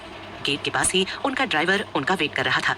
आध्या जब वापस आई तब तक ऋषभ ने 2 सर्वेंट बुलाकर पूरे कमरे को साफ करवा दिया था। अब रूम बिल्कुल साफ और सुंदर लग रहा था। कोई नहीं बोल सकता था कि कुछ देर पहले ये रूम वेडिंग नाइट के लिए सजाया गया था। आध्या ने जैसे ही रूम में कदम रखा वैसे ही ऋषभ ने उसको अपनी बाहों में जकड़ लिया। आध्या उसके इस मूव को समझ नहीं पाई। उसने भी ऋषभ को पकड़ लिया ताकि वो गिरे ना। वो अंदर ही अंदर घबरा रही थी ताकि ऋषभ उससे कुछ कहे ना। उसको मोगरे के फूलों से एलर्जी है, ये बात उसने ऋषभ को नहीं बताई बल्कि छुपा कर रखी। सब कुछ पता होते हुए भी वो कमरे में रुकी और उसने सब कुछ सहा तो उसको हर कोई डांटता। ये तो फिर भी उसका पति था जो उसको दिलो जान से प्यार करता था, उसको खोने से डरता था। अब ऋषभ उस बात पर कैसे रिएक्ट करेगा ये सोचकर आध्या के माथे पर पसीने की बूंदें छाने लगी। वो ऋषभ की मजबूत पकड़ अपनी बाहों पर महसूस कर रही थी। ऋषभ जैसे ही कुछ कहने को हुआ वैसे ही आध्या अपनी घबराई हुई आवाज में बोली, कुंवर साहब, आई एम सॉरी। आपको बुरा न लगे इसलिए मैंने आपको कुछ नहीं बताया। आज हमारी पहली रात थी और मैं अपनी एलर्जी की वजह से उसको खराब नहीं करना चाहती थी। ये कहते कहते आध्या की आंखों में आंसू भर आए। वो बाहर निकलने के लिए तैयार थे। वो रोते हुए बोली, प्लीज कुंवर साहब, मुझे खुद से अलग मत करना, मैं खुद का ख्याल भी रखूंगी। प्लीज मुझसे गुस्सा मत होना वरना मैं जीते जी मर जाऊंगी। आध्या को रोते हुए देखकर ऋषभ एकदम घबरा गया। उसने आध्या को अपनी बाहों में भर लिया। आध्या भी छोटे से बच्चे की तरह ऋषभ की बाहों में कहीं छुप गई थी। दोनों की पकड़ बेहद मजबूत थी। आगे क्या होगा जानने के लिए सुनिए एक अनोखी प्रेम कहानी। आध्या को रोता हुआ देखकर ऋषभ एकदम घबरा गया। उसने आध्या को अपनी बाहों में भर लिया। आध्या भी छोटे बच्चे की तरह ऋषभ की बाहों में कहीं छुप गई। दोनों की पकड़ बेहद मजबूत थी। आध्या की पकड़ बहुत कसी हुई थी। ये बात ऋषभ अच्छे से जान रहा था। ऋषभ ने आध्या का डर और उसके शरीर की कंपन जान ली थी। ये महसूस करते ही ऋषभ ने आध्या को बिल्कुल अपने सीने से चिपका लिया। आध्या भी एकदम उसके सीने में छुप गई थी। ऋषभ की हाइट आध्या से बड़ी थी और आध्या से वो मोटा भी था। उसकी फिट बॉडी और कहाँ आध्या का पतला सा शरीर, इसलिए उसको देखना लगभग नामुमकिन था। ऋषभ के इतने टाइट हग को पाकर आध्या का रोना और बढ़ गया। काफी देर तक जब वो चुप नहीं हुई तो ऋषभ ने आध्या के चेहरे को अपने हाथों के बीच रख लिया और अपने पतले गुलाबी होठों को आध्या के माथे के बीचों बीच रख दिया। एक गहरे और प्यार भरे चुंबन से आध्या का मन खुशी से भर गया और उसके गाल लाल हो गए। उसके गाल कुछ तो रोने से ही लाल थे, पर ऋषभ के प्यार भरे स्पर्श से वो और गुलाबी हो उठे। लगभग 1 मिनट के बाद ऋषभ ने अपने होठों को आध्या के माथे से हटाया। एक बार फिर आध्या को अपनी किस्मत पर रश्क होने लगा। उसको अपनी फ्रेंड वंशिका, स्टोरी में पहले जिक्र हो चुका है, इस किरदार से जल्द ही रूबरू होंगे पूरी तरह से। उसकी कही हुई बात याद आ गई। वो अपने पीछे की घटना सोचने लगी, अपने आवास के बारे में सोचने लगी जहाँ वो घंटों अपने दिन बिताया करती थी। वो उस समय को याद करती है जब एक दिन आध्या घाट पर बैठी नदी में अपने पैर चला रही थी। उसने गहरे हरे रंग का घाघरा चोली पहना हुआ था। उसने अपने घाघरे को घुटनों तक ऊपर कर रखा था। सब उसको घूर रहे थे पर उस पर कोई फर्क नहीं पड़ा। वो लगातार अपने पैर पानी में चलाने लगी। ऐसे अपने पैरों से पानी उछालने में भी उसको अच्छा लग रहा था। चेहरे पर खुशी साफ जाहिर थी। तभी एक लड़की ने आकर उसके कंधे पर टैप किया। आध्या ने देखा तो वो वंशिका ही थी। वंशिका उसके पास आकर बैठ गई और वो भी अपने पैरों को पानी में चलाने लगी। वंशिका बोली, आध्या, मैं ना कभी कभी सोचती हूँ पता नहीं किससे होगी मेरी शादी। मेरी मम्मी तो हमेशा ही मेरे पीछे पड़ी रहती है। शादी के लिए 22 की ही तो हुई हूँ, हमेशा ही उनकी डांट खानी पड़ती है। आध्या के लब अपने आप बोल उठे, तू बहुत किस्मत वाली है जो तेरे पास ऐसी डांट मारने वाली माँ है। तुझे ये डांट भाती नहीं है और मेरे कान तरस गए हैं। ये सब सुनने के लिए वंशिका को अब सच में बुरा लग रहा था। ये बोलकर उसकी उदासी भी आध्या जान चुकी थी। उसने वंशिका की उदासी को हटाते हुए कहा, अच्छा वैसे आंटी सच ही बोल रही हैं, तू अब 22 की नहीं 23 की होने वाली है।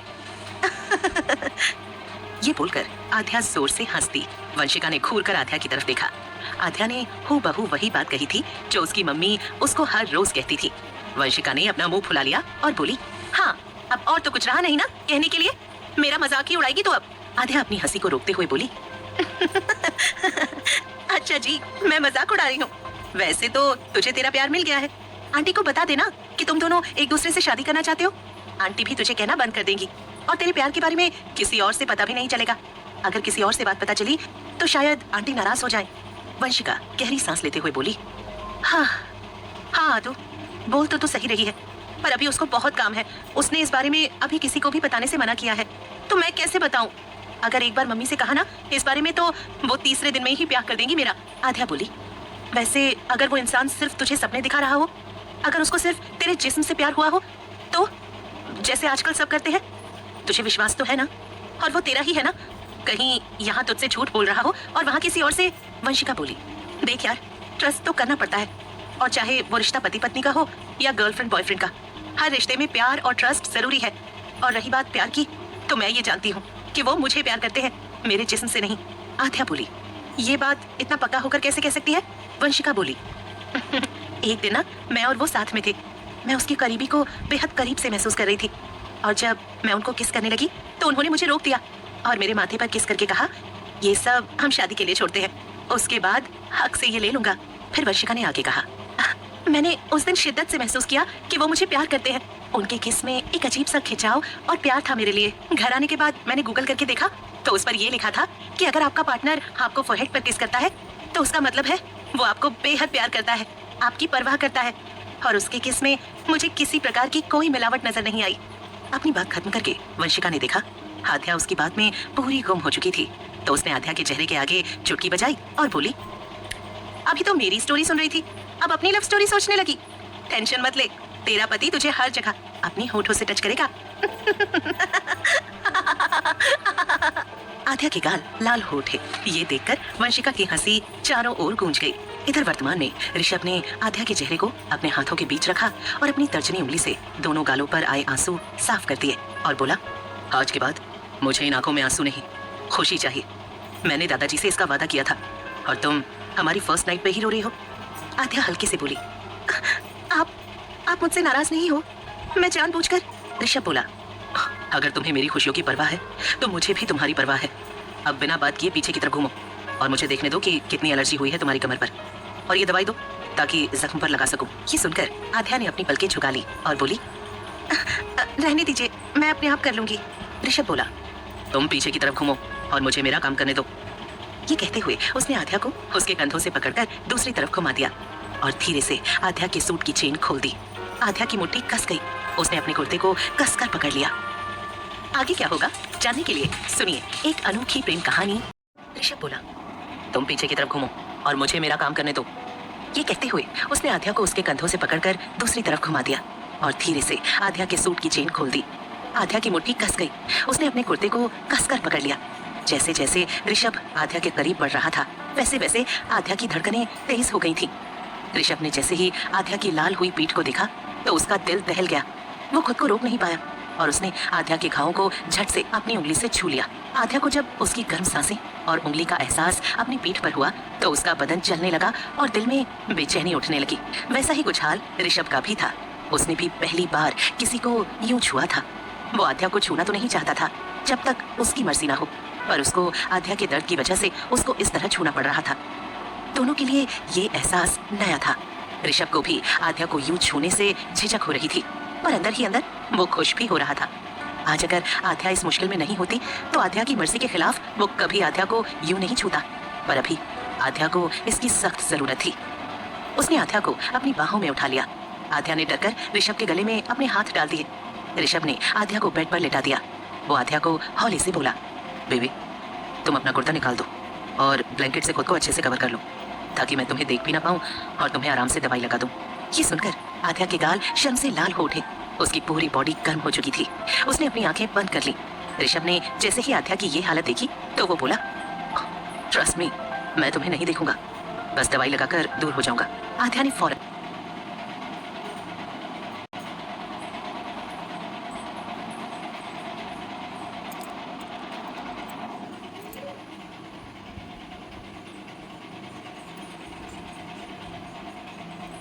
अपनी आंखें खोल ली और ऋषभ के होठों पर अपना हाथ रखकर बोली, मुझे आप पर पूरा भरोसा है कुंवर जी। ये बोलकर वो अपना कुर्ता निकालने लगी।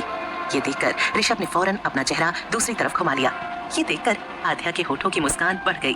आध्या दूसरी तरफ करवट लेकर अपने सीने के बल लेट गई और कमर तक अपने आप को ब्लैंकेट से ढक लिया। फिर ऋषभ से बोली, हो गया कुंवर जी, आप मुझे दवाई लगा सकते हैं। ये सुनकर ऋषभ ने आध्या के हाथ से दवाई ले ली और अपनी आंखें बंद करके आध्या को हल्के हाथों से दवाई लगाने लगा। इस एहसास से आध्या अपने आप में ही सिमट रही थी। वो ऋषभ के इस तरह छूने से बेचैन हो रही थी। ऋषभ ने भले ही अपनी आंखें बंद कर रखी थीं, पर वो आध्या के एहसास से दूर नहीं था। उसने बड़े ही प्यार से आध्या की पीठ और गर्दन पर दवाई लगा दी। फिर उसने आध्या को ठीक से एक सूती चादर ओढ़ा दी ताकि आध्या को रिलीफ मिल सके। उसने जैसे ही आध्या को देखा तो वो सो चुकी थी। ये देखकर ऋषभ का दिल खुशी से भर उठा, ये सोचकर कि आध्या उस पर कितना भरोसा करती है। तभी उसकी बाहों में महफूज होकर सो गई।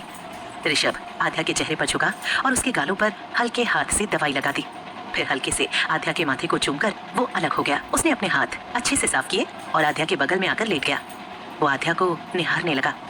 कितनी मासूम लग रही थी आध्या सोते हुए, बिल्कुल एक बच्ची की तरह। ऋषभ ने अपना हाथ बढ़ाकर लाइट्स बंद कर दी और अपनी करवट दूसरी तरफ कर ली ताकि उसका ध्यान बार बार आध्या पर न जाए। पर अब उसको नींद नहीं आ रही थी। उसकी नींद तो मानो उड़ गई थी। उसने एक बार फिर आध्या की तरफ करवट ले ली और प्यार से आध्या को निहारने लगा।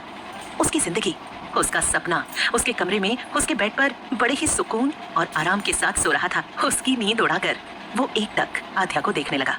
ऐसे करते करते उसको कब नींद आ गई उसको खुद पता नहीं चला। अगली सुबह उसकी नींद ठीक 4 बजे खुली, जिस वक्त वो उठता था। उसने जैसे ही अपनी आंखें खोली उसकी नजर आध्या पर गई जो उससे लिपट कर सो रही थी। ऋषभ आध्या की गर्म सांसें अपने सीने पर महसूस कर पा रहा था। आध्या सोते हुए बहुत ही खूबसूरत लग रही थी। उसको यूं चैन से अपने बेड पर सोता देख उसके चेहरे पर मुस्कान आ गई। उसने आध्या को हल्के से अपने से दूर किया और वो धीरे से उठा। फिर फ्रेश होकर पहले अपने मंदिर में गया। फिर ठीक 6 बजे अपने जिम रूम में चला गया। करीब 1 घंटे तक एक्सरसाइज करने के बाद वो अपने रूम में गया तो वो देखता है आध्या अभी भी सोई हुई थी। वो जाकर फ्रेश होता है और फॉर्मल कपड़े पहन लेता है। आध्या अभी भी सोई हुई थी। उसको अजीब लगता है क्योंकि उसने बहुत बार सुना था कि आध्या बनारस में 4 बजे उठ जाती थी। वो आध्या को आवाज देता है, आध्या, पर आध्या कोई जवाब नहीं देती। ये देखकर वो घबरा जाता है। वो फौरन आध्या के पास आता है और उसके माथे को छूकर देखता है तो उसकी सांस में सांस आती है क्योंकि उसको लग रहा था कि कहीं आध्या की तबीयत खराब तो नहीं हो गई। पर आध्या की बॉडी का टेम्परेचर ठीक था। उसने सोचा शायद शादी की रस्मों की वजह से थक गई होगी। लगातार 3 दिनों से वो बिजी ही थी। ठीक ढंग से उसने आराम नहीं किया था। कल उसको एक और दिक्कत हो गई तो इतने बजे तक सोना नॉर्मल बात ही थी। ऋषभ ने बड़े ही प्यार से आध्या के गाल पर अपना हाथ रखा और उसे उठाने के लिए उसको आवाज लगाई, बेबी देखो सुबह हो गई है, उठ जाइए। आध्या पर तो जैसे कोई फर्क ही नहीं पड़ रहा था तो वो धीरे से उसके पास जाकर उसके गाल को थपका कर कहता है, उठ जाइए बीवी, 7 बजने वाले हैं। ये सुनकर आध्या कसमसाकर अपनी आंखें खोलती है। आंखें खुलते ही उसकी नजर ऋषभ पर जाती है जो उसके बेहद करीब था। अब आध्या ने ऋषभ को इतना करीबी से देखा था तो उसकी धड़कनें एकाएक बढ़ जाती हैं। आगे क्या होगा जानने के लिए सुनिए एक अनोखी प्रेम कहानी। ऋषभ धीरे से आध्या के पास जाकर उसके गाल को थपका कर कहता है, उठ जाइए बीवी, 7 बजने वाले हैं। ये सुनकर आध्या कसमसाकर अपनी आंखें खोलती है। आंखें खोलते ही उसकी नजर ऋषभ पर जाती है जो उसके बेहद करीब था। अब आध्या ने ऋषभ को इतना करीबी से देखा तो उसकी धड़कनें एकाएक बढ़ जाती हैं। दोनों एक दूसरे की आंखों में खोने लगे थे। जैसे ही ऋषभ आध्या के होठों के करीब आया वैसे ही आध्या ने अपनी आंखें कसकर बंद कर ली। वो ऋषभ की सांसें अपने होठों के ऊपर महसूस कर रही थी। ये महसूस करते ही उसने बेड की चादर कसकर पकड़ ली। ऋषभ ने आध्या के गाल पर हल्के से हाथ रखा और बोला, हल्के हल्के रशेस रह गए हैं, बाकी सब ठीक है। दिन में 1-2 बार और दवाई लगा लेना, फिर पूरी तरह ठीक हो जाओगी बीवी। ये बोलकर वो आध्या से थोड़ा दूर हो गया पर वो आध्या पर झुका रहा। ऋषभ की बात सुनकर आध्या ने झट से अपनी आंखें खोल दी। उसकी आंखें सीधा ऋषभ से मिलती हैं जो गहरी नजरों से उसको ही देख रहा था। उसकी आंखों में आध्या के लिए बहुत सारा प्यार झलक रहा था। ये देखकर आध्या के तन मन का कोना कोना प्यार से झूम उठा। ऋषभ एक बार फिर आध्या पर झुका और बोला, बेबी आज के बाद तुम ऐसी हरकत नहीं करोगी जैसे कल की थी। आप भी मुझसे प्यार करती हैं और ये सीधा बता सकती हैं। खुद को तकलीफ देने की कोई जरूरत नहीं है। ये आपकी पहली गलती है इसलिए आपको माफ कर रहा हूँ, पर ध्यान रहे आगे से ये सब ना हो। जितना आप खुद दर्द और दुख से दूर रहेंगी उतना अच्छा होगा आपके लिए, वरना मैं अपने परिवार के मेंबर्स को दर्द में नहीं देख सकता। आप तो फिर मेरी जान है। हाँ, आप इसे मेरी धमकी समझ सकती हैं। अगर आप प्यार से मान गई तो ठीक है, वरना आपको मेरे गुस्से का सामना भी करना पड़ सकता है। ये बात उसने मुस्कुराकर कही थी ताकि आध्या ज्यादा नर्वस ना हो और उससे डरे भी, ताकि खुद को वो कोई नुकसान ना पहुंचाए। ऋषभ की बात सुनकर आध्या को रोना भी आ रहा था और खुशी भी हो रही थी। रोना इसलिए क्योंकि ऋषभ ने ये बात काफी सीरियस होकर कही थी। उसको उस एक पल के लिए वो ऋषभ के गुस्से से डर गई थी, पर लास्ट में ऋषभ की मुस्कान देखकर उसने चैन की सांस ली। खुश इसलिए थी क्योंकि उसके दादू को छोड़कर किसी ने उसकी ज्यादा परवाह नहीं की थी। ऋषभ की परवाह से वो खुश हो गई। ऋषभ उसका माथा चूमकर उससे अलग हो गया और बोला, जल्दी से फ्रेश होकर नीचे आओ, सब इंतजार कर रहे होंगे। घर के कुछ रूल्स हैं, वो आपको दादी बता देंगी। सब यही रूल फॉलो करते हैं, आपको भी करने पड़ेंगे। ये कहते हुए उसने आध्या को अपनी बाहों में उठा लिया और उसे बाथरूम की तरफ ले गया। उसने आध्या को बाथरूम के बाहर छोड़ दिया और बोला, आपके लिए एक नया रूल बनाना पड़ेगा। आपको अपना खाना जो आप पहले खाती थी उसका दुगना खाना पड़ेगा। ये सुनकर आध्या ने ऋषभ की तरफ देखा, जैसे पूछ रही हो क्यों। ऋषभ उसकी प्रश्न भरी निगाहों को देखते ही समझ गया। वो बोला, आप बहुत ज्यादा दुबली है ना, इसलिए डॉक्टर को बोलकर आपकी डाइट चेंज करवानी पड़ेगी ताकि आप थोड़ी मोटी हो जाएं। मैं आपके साथ कहीं बाहर जाऊं और सब मुझे ये ना बोल दें कि मैं अपने से दुगनी छोटी उम्र की बच्ची को घुमा रहा हूं। ये बोलकर वो बहुत जोर से हंस दिया। आध्या ने उसको गुस्से से भरी निगाहों से देखा और बोली, मैं आपको बच्ची लगती हूँ? फिर अपनी कमर पर हाथ रखते हुए बोली, मैं जैसी भी हूँ बहुत अच्छी हूँ और मोटी होने के बाद मैं अच्छी नहीं लगूंगी। आप मेरी चिंता छोड़कर अपने जिम पर ध्यान दो, समझे? आप दिन पर दिन मोटे होते जा रहे हैं। ऋषभ बोला, अच्छा जी, मैं मोटा हूँ? आपकी जानकारी के लिए बता दूं, मेरी बॉडी फिट है जो मैंने जिम में बनाई है, और आपको देखकर सब बच्चे ही कहेंगे। आप दादी माँ से पूछ लेना, वो ही आपको कहेंगी, बेटा आप थोड़ा ज्यादा खाया करो और थोड़ी सी मोटी हो जाओ। देख लेना आप। आध्या बोली, दादी माँ ऐसा कभी नहीं बोलेगी, देख लेना आप। ऋषभ बोला, ठीक है बेबी, देख लेंगे।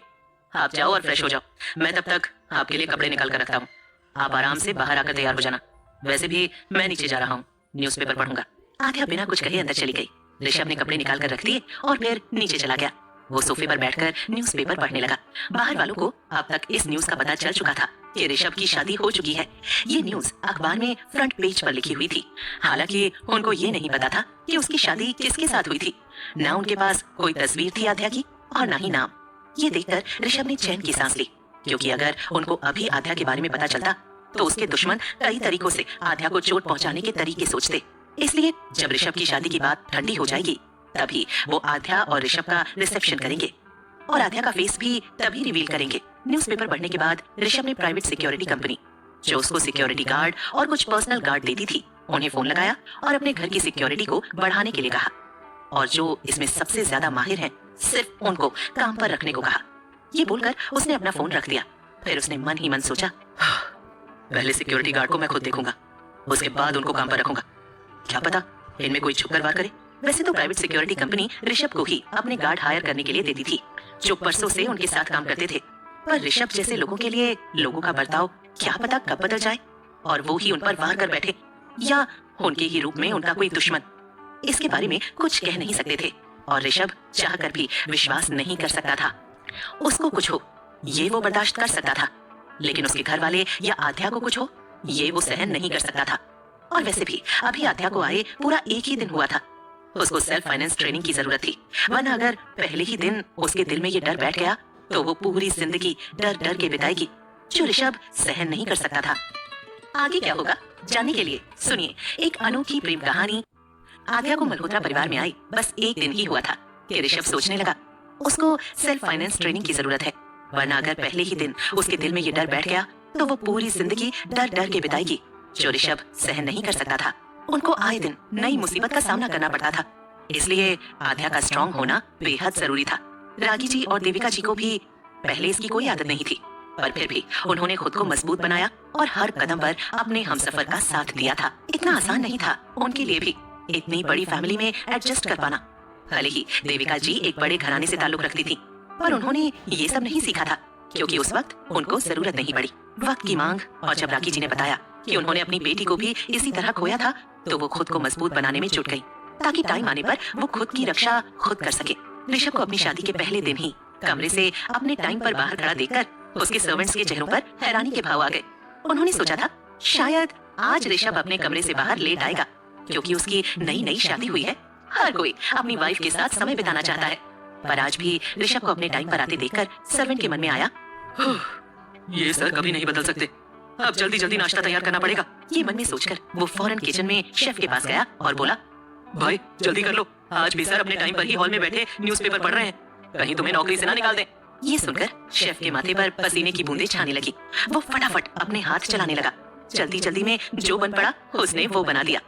फिर सर्वेंट की हेल्प से उसने डाइनिंग एरिया में डाइनिंग टेबल पर खाना लगवाना शुरू किया। अपने तय समय पर ही सब लोग नाश्ते के लिए बाहर आ गए, पर वेद जी की नौटंकी चालू थी। आज वो ऐसे दिखा रहे थे जैसे उनको अभी भी नींद आ रही है। उन्होंने सोचा ये देखकर ऋषभ गुस्सा करेगा, पर ऋषभ बिना वेद जी पर ध्यान दिए बोला, गुड मॉर्निंग दादू, दादी, मॉम, डैड। ये बोलकर उसने सबके पैर छू लिए और सबने उसको आशीर्वाद दिया।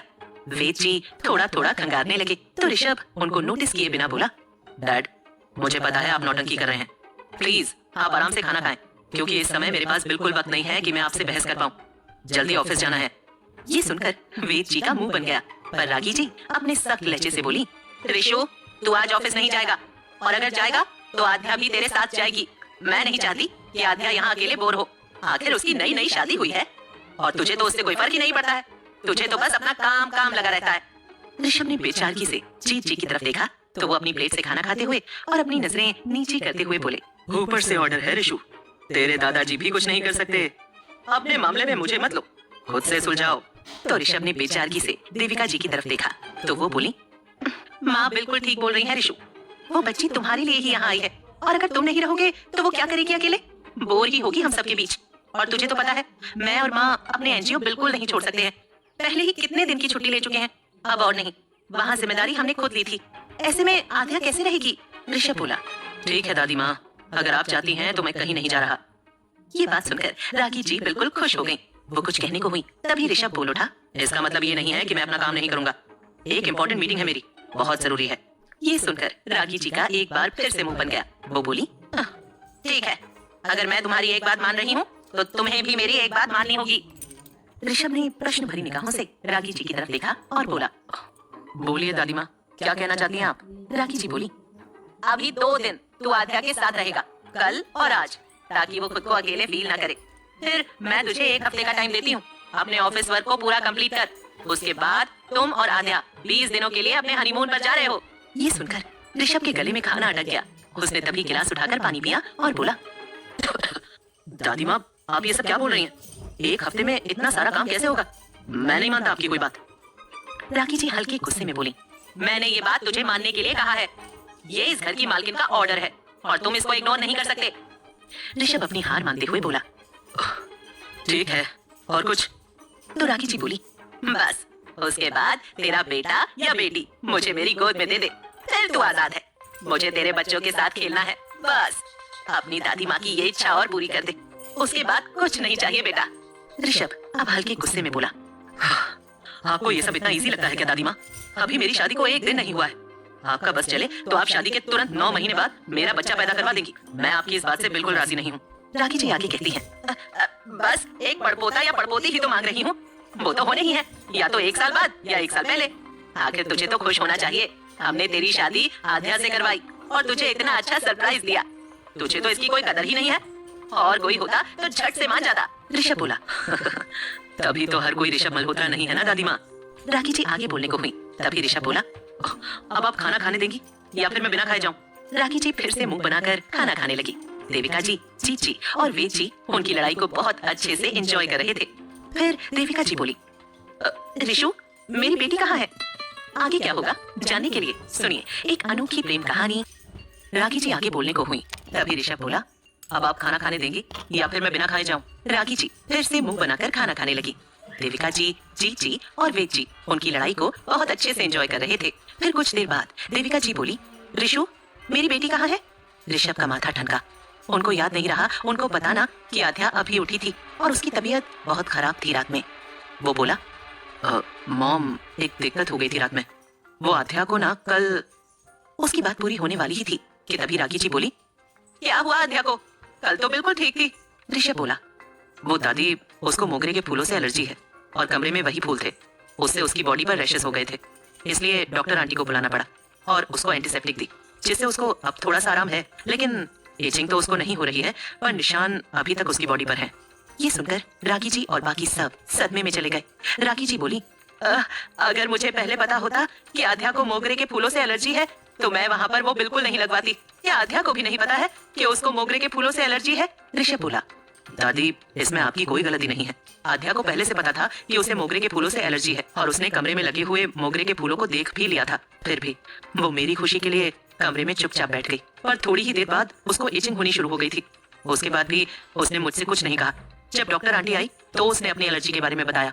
ये सुनकर तो देविका जी और रागी जी ने अपने सिर को पकड़ लिया और बोली, हे भगवान, ये लड़की इतनी बेवकूफ है। अगर उसको इचिंग हो रही थी तो बोल देती, पर शायद वो झिझक रही थी इसीलिए उसने कुछ नहीं कहा।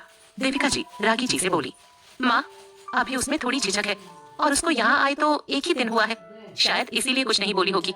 समय के साथ वो हम सब में खुलने लगेगी। आप उससे बेवजह नाराज मत होना, बच्ची है संभल जाएगी। जी जी बोले, पर बेटा ऐसे खुद की हेल्थ के साथ लापरवाह होना भी ठीक नहीं है। अगर वो हम सब की खुशी ही देखती रहेगी तो हम उसको कैसे खुश रख पाएंगे? उसके लिए ये जरूरी है कि वो अपना ख्याल भी रखे। देविका जी बोली, जी पापा मैं आध्या को समझा दूंगी, आप चिंता मत कीजिए। ऋषभ ने अपना खाना खाया और फिर वो स्टडी रूम की तरफ चला गया। बाकी सबने भी खाना खा लिया था। जीत जी और वेद जी घर से बाहर चले गए। वेद जी खुद को एनजीओ में बिजी रखते थे, उनको बिजनेस में कोई इंटरेस्ट नहीं था। वहीं जीत जी अभी भी अपने बिजनेस में काम कर रहे थे। यूं तो ऋषभ बहुत ही काबिल था अपने बिजनेस में, पर जो भी डील होती जहाँ पर वो नहीं जा पाता था वहाँ पर जीत जी ही जाते थे। उनके लिए उन्होंने खुद असिस्टेंट भी रखा हुआ था। बस इसी सिलसिले में वो बाहर गए थे और वेद जी अपने एनजीओ। उनके जाने के बाद देविका जी और रागी जी बाहर हॉल में ही बैठ गए थे। वो आध्या का इंतजार कर रहे थे ताकि वो आए और आध्या की तबीयत देख सके। उसके बाद ही वो अपने एनजीओ जाती। ऋषभ का रूम। जब आध्या बाथरूम से नहाकर निकली तो उसने पिंक कलर का बाथरोब डाला हुआ था। उसने एक नजर कमरे में डाली तो पूरा कमरा खाली ही था। ऋषभ अपने कहे अनुसार नीचे जा चुका था। वो बेड की तरफ बढ़ी। उसने देखा ऋषभ ने उसके लिए ग्रीन और रेड कॉम्बिनेशन की साड़ी निकाल कर रखी हुई थी। वो साड़ी ना ज्यादा हैवी थी और ना ही ज्यादा सिंपल। ऋषभ ने वो साड़ी आध्या के घाव को देखते हुए रखी थी ताकि उसको पहनने के बाद आध्या बिल्कुल भी अनकंफर्टेबल फील ना करे और उसको कोई नुकसान भी ना पहुंचे। वैसे भी ग्रीन कलर ऋषभ का फेवरेट कलर था, पर वो अपने ऑफिस में हमेशा ही ब्लैक या व्हाइट कलर के सूट ही डाला करता था। वो ज्यादातर ट्रेडिशनल कपड़े पहनने से बचता था। शादी में भी रागी जी ने बड़ी मुश्किल से उसको ट्रेडिशनल ड्रेस पहनाई थी। आध्या उस साड़ी को देखकर मुस्कुरा दी और उसने फटाफट अपना बाथरोब निकालकर वो साड़ी पहन ली। उसका ब्लाउज मैरून कलर का था जिसकी बाजू उसकी कोहनियों तक आ रही थी। पीछे से भी वो पूरा कवर ही था ताकि आध्या के घाव छुप सके। साड़ी पहनने के बाद उसने अपने गले में नेकलेस डाल लिया जो ऋषभ ने उसके लिए पहले ही रखा हुआ था और ड्रॉर में से निकालकर उसने ग्रीन कलर की और रेड कलर की कॉम्बिनेशन की चूड़ियां अपने हाथों में डाली। बालों को हेयर ड्रायर से सुखाकर अपने बालों को खुला छोड़ दिया और बालों के बीचों बीच मांग में सिंदूर सजा लिया। वो बहुत सुंदर लग रही थी। उसने अपने घावों पर हल्का सा मेकअप कर लिया जिससे वो अब और हल्के लग रहे थे। बिल्कुल ध्यान से देखने पर ही वो दिख रहे थे। तैयार होने के बाद वो नीचे आ गई। उसका दिल जोरों से धड़क रहा था। धड़के भी क्यों ना, शादी के बाद पहले ही दिन वो अपने ससुराल में लेट हो चुकी थी। इससे उसका इंप्रेशन घर वालों पर गलत पड़ता, इसके लिए उसका दिल जोरों से धड़क रहा था। वो नीचे आई तो उसकी नजर बाहर हॉल में ही बैठी रागी जी और देविका जी पर पड़ी। वो जल्दी जल्दी से नीचे आई और उसने रागी जी के पैरों को छू लिया। रागी जी ने उसको आशीर्वाद देते हुए कहा, बेटा मुझे बस दादी बना दो और सदा खुश रहो। रागी जी का आशीर्वाद सुनकर आध्या का चेहरा लाल हो उठा। उसने कुछ नहीं कहा और वो फिर देविका जी के पैरों में झुक गई। देविका जी बोली, सदा सुहागन रहो। फिर आध्या के गालों को छूकर बोली, बेटा अब तुम्हारी तबीयत कैसी है? आध्या बोली, माँ अब ठीक हूँ पहले से। सॉरी वो मैं आज लेट हो गई, पर मैं लेट होना नहीं चाहती थी, पर सुबह मेरी आंख नहीं खुली। बनारस में तो मैं पहले ही उठ जाती थी, पर यहाँ पहले ही दिन लेट हो गई। आगे से ऐसा कभी नहीं होगा। देविका जी बोली, इट्स ओके बेटा, हम टीवी सीरियल वाली खड़ूस सासे नहीं है, हमें पता है तुम लेट क्यों हुई। ऋषु बता रहा था, बेटा अभी जल्दी उठकर आने की कोई जल्दी नहीं थी, थोड़ी देर और आराम कर लेती। पहले ही शादी की भाग दौड़ में बहुत थक गई होगी और कल रात ये हो गया। आध्या देविका जी के हाथों को अपने हाथ में लेकर बोली, माँ मैं बिल्कुल ठीक हूँ, आप चिंता मत कीजिए। आप नाराज तो नहीं है ना? देविका जी बोली, अपनी बेटी से कोई माँ नाराज हो सकती है क्या? तभी रागी जी बोली, पर मैं बहुत नाराज हूँ। ये बात सुनकर आध्या का चेहरा फीका पड़ गया। आगे क्या होगा जानने के लिए सुनिए एक अनोखी प्रेम कहानी। आध्या देविका जी के हाथों को अपने हाथ में लेकर बोली, माँ अब मैं बिल्कुल ठीक हूँ, आप चिंता मत कीजिए। आप नाराज तो नहीं है ना? देविका जी बोली। अपनी बेटी से कोई माँ नाराज हो सकती है क्या? तभी रागी जी बोली, पर मैं बहुत नाराज हूँ। ये बात सुनकर आध्या का चेहरा फीका पड़ने लगा। रागी जी बोली, क्योंकि तू हमें अपना नहीं मानती, इसलिए मैं बहुत नाराज हूँ। अगर तुम्हें कोई दिक्कत थी तो वो रिशु से कहती। कब तक हमारी वजह से खुद को तकलीफ दोगी? बेटा, हम तुझे खुश देखना चाहते हैं, ना कि तू हर वक्त हमें खुश रखने की कोशिश करे। और आगे से इतनी कोशिश मत करना कि तुम खुद हर्ट हो जाओ, वरना फिर मैं पक्का नाराज हो जाऊंगी और कभी बात नहीं करूंगी। आध्या रागी जी के पास गई और बोली, आई एम सॉरी दादी, आज के बाद ऐसा कभी नहीं होगा और मैं कभी आप सबको खुश करने के लिए खुद को हर्ट नहीं करूंगी। रागी जी बोली। चल बेटा, अब खाना खा ले। फिर धीरे से उसके कान में बोली, बेटा आज बहुत सुंदर लग रही है, रिशु का फेवरेट कलर पहना हुआ है तूने, वो सच में आज खुद को रोक नहीं पाएगा। रागी जी की इस शरारत भरी बात से आध्या के कान गर्म हो उठे और गाल लाल हो गए। ये बात देविका जी के कानों में भी पड़ गई। वो भी आध्या की चुटकी लेते हुए बोली, माँ, इसमें तो आपका और मेरा फायदा है, इस घर को नन्हा मेहमान मिल जाएगा। ये सुनकर तो आध्या के गाल और लाल हो गए। वो रागी जी के गले लग गई और शर्माते हुए बोली, दादी माँ, माँ आप बंद करिए ये सब। रागी जी आध्या को पुचकारते हुए बोली, ठीक है बेटा, अब आराम से खाना खा लो, हम अब तंग नहीं करेंगे। जब तुम्हारा और रिशु का मन हो तब हमें नन्हा मुन्हा दे देना। ये बोलकर देविका जी और रागी जी दोनों हंसने लगी। आध्या एक बार और शर्मा गई। ऋषभ ऊपर से नीचे आ रहा था। उसने भी देविका जी और रागी जी की बात सुन ली थी। वो आध्या के चेहरे की चमक और लाली देखकर मुस्कुरा दिया। उसने गौर से आध्या को देखा, जो हरे रंग की साड़ी में बहुत सुंदर लग रही थी। जो उसने सोचा था उससे कहीं ज्यादा सुंदर आज आध्या लग रही थी। उसने कभी नहीं सोचा था कि कोई इतनी सादगी में भी इतना सुंदर लग सकता था। उसने हमेशा ही ऐसी लड़कियां देखी थी जो हमेशा सच संवर के और ढेर सारा मेकअप करके बाहर निकलती थी। वहीं आज आध्या उसको सिंपलिसिटी का जीता जागता हुआ सबूत दिख रही थी। वो आध्या को देखते हुए नीचे आ रहा था, तभी उसका पैर फिसला, पर उसने खुद को संभाल लिया।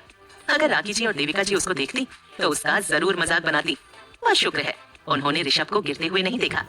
देविका जी और रागी जी आध्या को डाइनिंग एरिया में ले गई। देविका जी ने खुद आध्या के लिए कुर्सी निकाली और उसे खाना परोसने लग गई। खाना परोसने के बाद देविका जी ने आध्या को खाना खिलाना शुरू किया। जैसे ही देविका जी ने खाने का एक निवाला आध्या की तरफ बढ़ाया तो आध्या ने चौंक कर उनकी तरफ देखा। देविका जी बोली, बेटा मुझे पता है तुम हमेशा माँ के प्यार के लिए तरसी हो, पर अब तुम्हें माँ की कोई कमी महसूस नहीं होगी।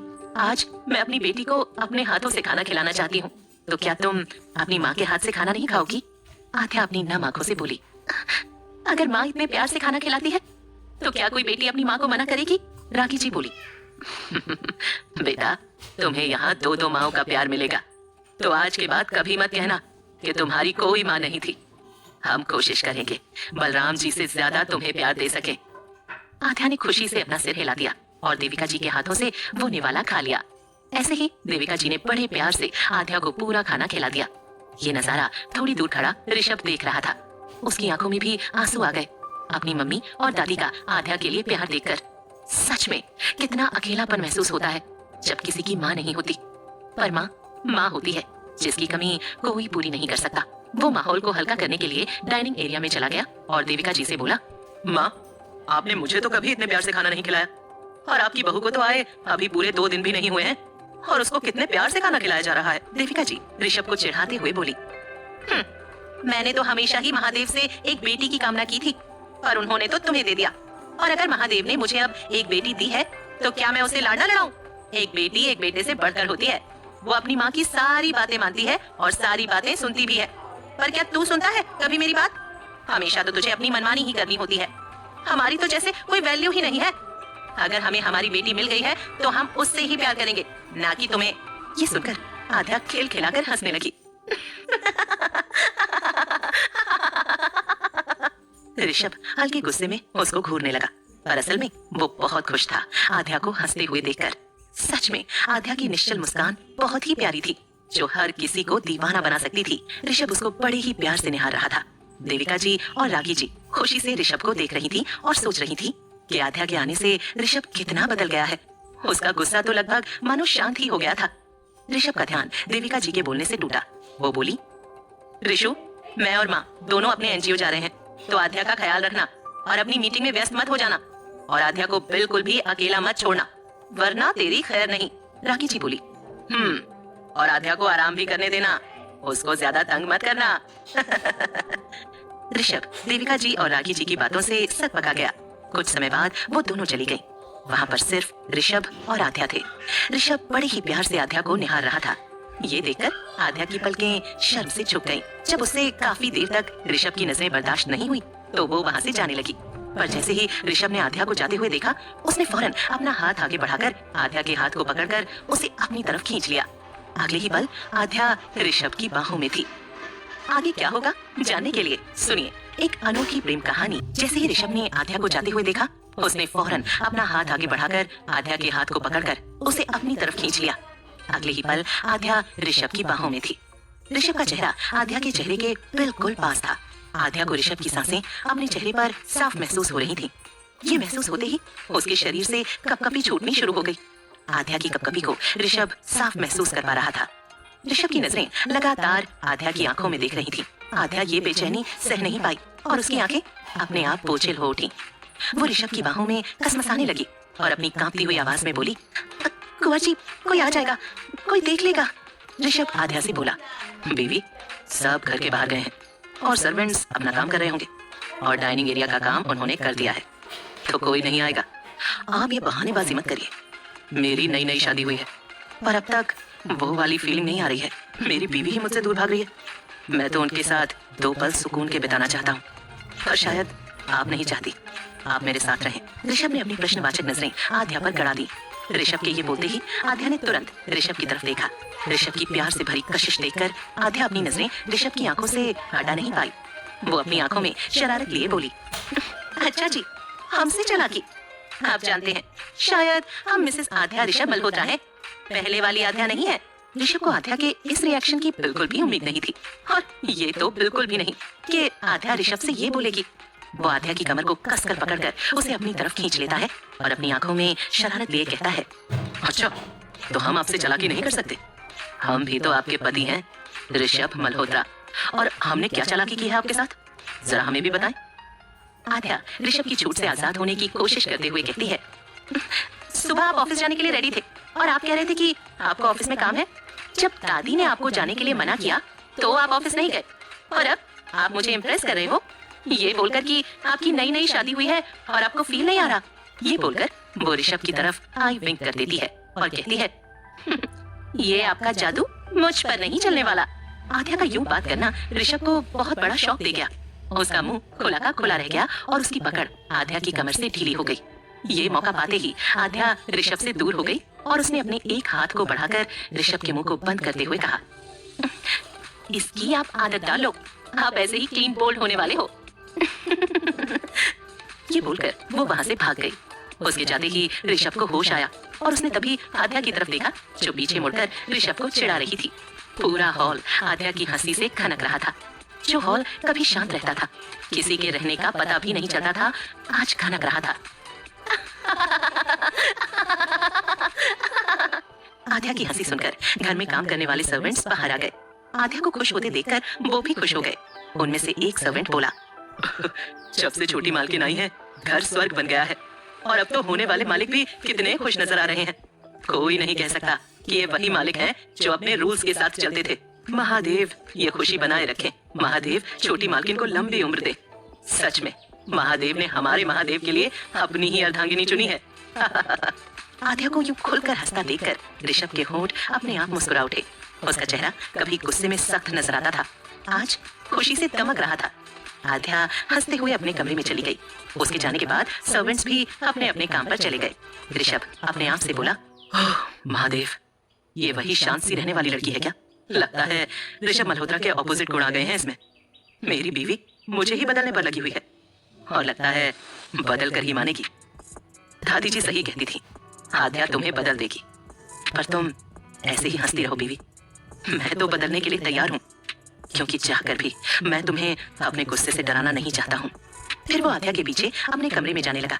वो अपने कमरे में जा ही रहा था कि तभी उसका फोन बजने लगा। फोन उसके पीए का था। सामने से एक घबराई हुई सी आवाज आई, सर, मिस्टर कपूर आपसे अभी मीटिंग करना चाहते हैं। उनको कुछ डाउट्स है और वो अपने डाउट क्लियर करना चाहते हैं। हमसे वो समझ नहीं रहे हैं, बल्कि उनके सवाल और बढ़ रहे हैं। तो क्या आप उनसे मीटिंग करके उनके डाउट क्लियर कर देंगे? आज ऋषभ का मूड अच्छा था, तो उसने कुछ नहीं कहा। वो आराम से बोला, ठीक है, तुम अभी 5 मिनट में मीटिंग अरेंज करो, मैं ऑनलाइन मीटिंग से उनको समझा दूंगा। अभी 2 दिन ऑफिस नहीं आ सकता।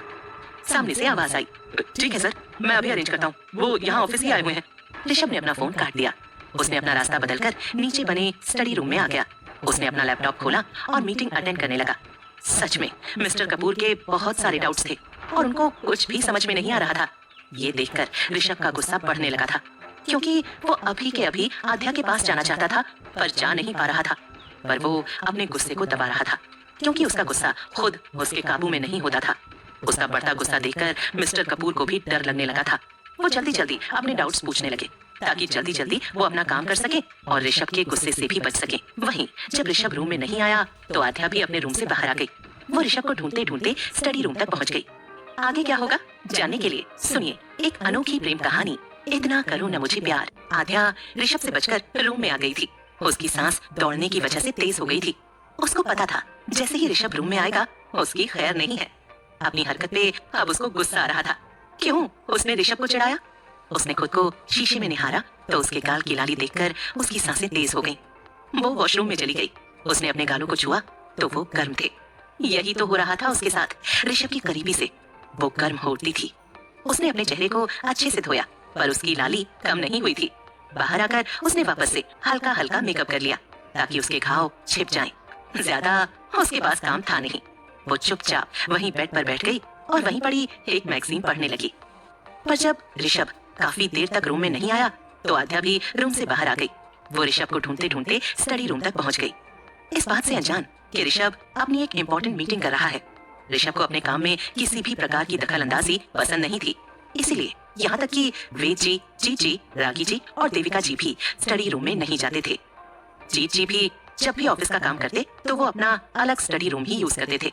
जब तक ऋषभ स्टडी रूम में होता तो कोई सर्वेंट भी वहाँ आसपास नहीं भटकता था। इस सबसे बेखबर ऋषभ अपनी मीटिंग में लगा हुआ था। वो मिस्टर कपूर के सारे डाउट्स क्लियर कर ही रहा था कि तभी वहाँ का गेट खुला। आध्या धीरे धीरे अंदर आई और बड़े ही प्यार से ऋषभ से बोली, मैं आपका कब से वेट कर रही थी। मैं अकेले घर में बोर हो रही हूँ और आप यहाँ अपने लैपटॉप के साथ लगे हुए हो। आपको दादी माँ की कही बात याद नहीं है क्या? ये बोलकर वो ऋषभ के पास खड़ी हो गई। वहीं जैसे ही ऋषभ ने आध्या को देखा तो उसके कंफ्यूजन भरे चेहरे पर हल्की सी मुस्कान आ गई, पर तभी उसकी आंखों में गुस्सा भर आया। उसने अपने गुस्से को दबाने के लिए अपनी मुट्ठी और आंखें एक पल के लिए बंद कर ली। कुछ देर बाद उसने जब अपनी आंखें खोली तो वो गुस्से के कारण हल्की लाल हो चुकी थी। कोई भी उसकी आंखों की धधक देखकर बता सकता था कि वो कितने गुस्से में है। उसने तुरंत गुस्से से अपना लैपटॉप बंद कर दिया और आध्या को घूरते हुए एक सर्वेंट को आवाज लगाई, श्याम जल्दी इधर आओ। आध्या पहले तो ऋषभ के इस बर्ताव से डर गई। वो चुपचाप खड़ी हो गई, क्योंकि उसको लगा कि श्याम ने कोई गलती की है, जिसकी वजह से ऋषभ ने श्याम को आवाज लगाई थी। श्याम भागकर ऋषभ के स्टडी रूम के बाहर आया और उसने गेट को नॉक किया। ऋषभ ने उसको तुरंत अंदर बुलाया।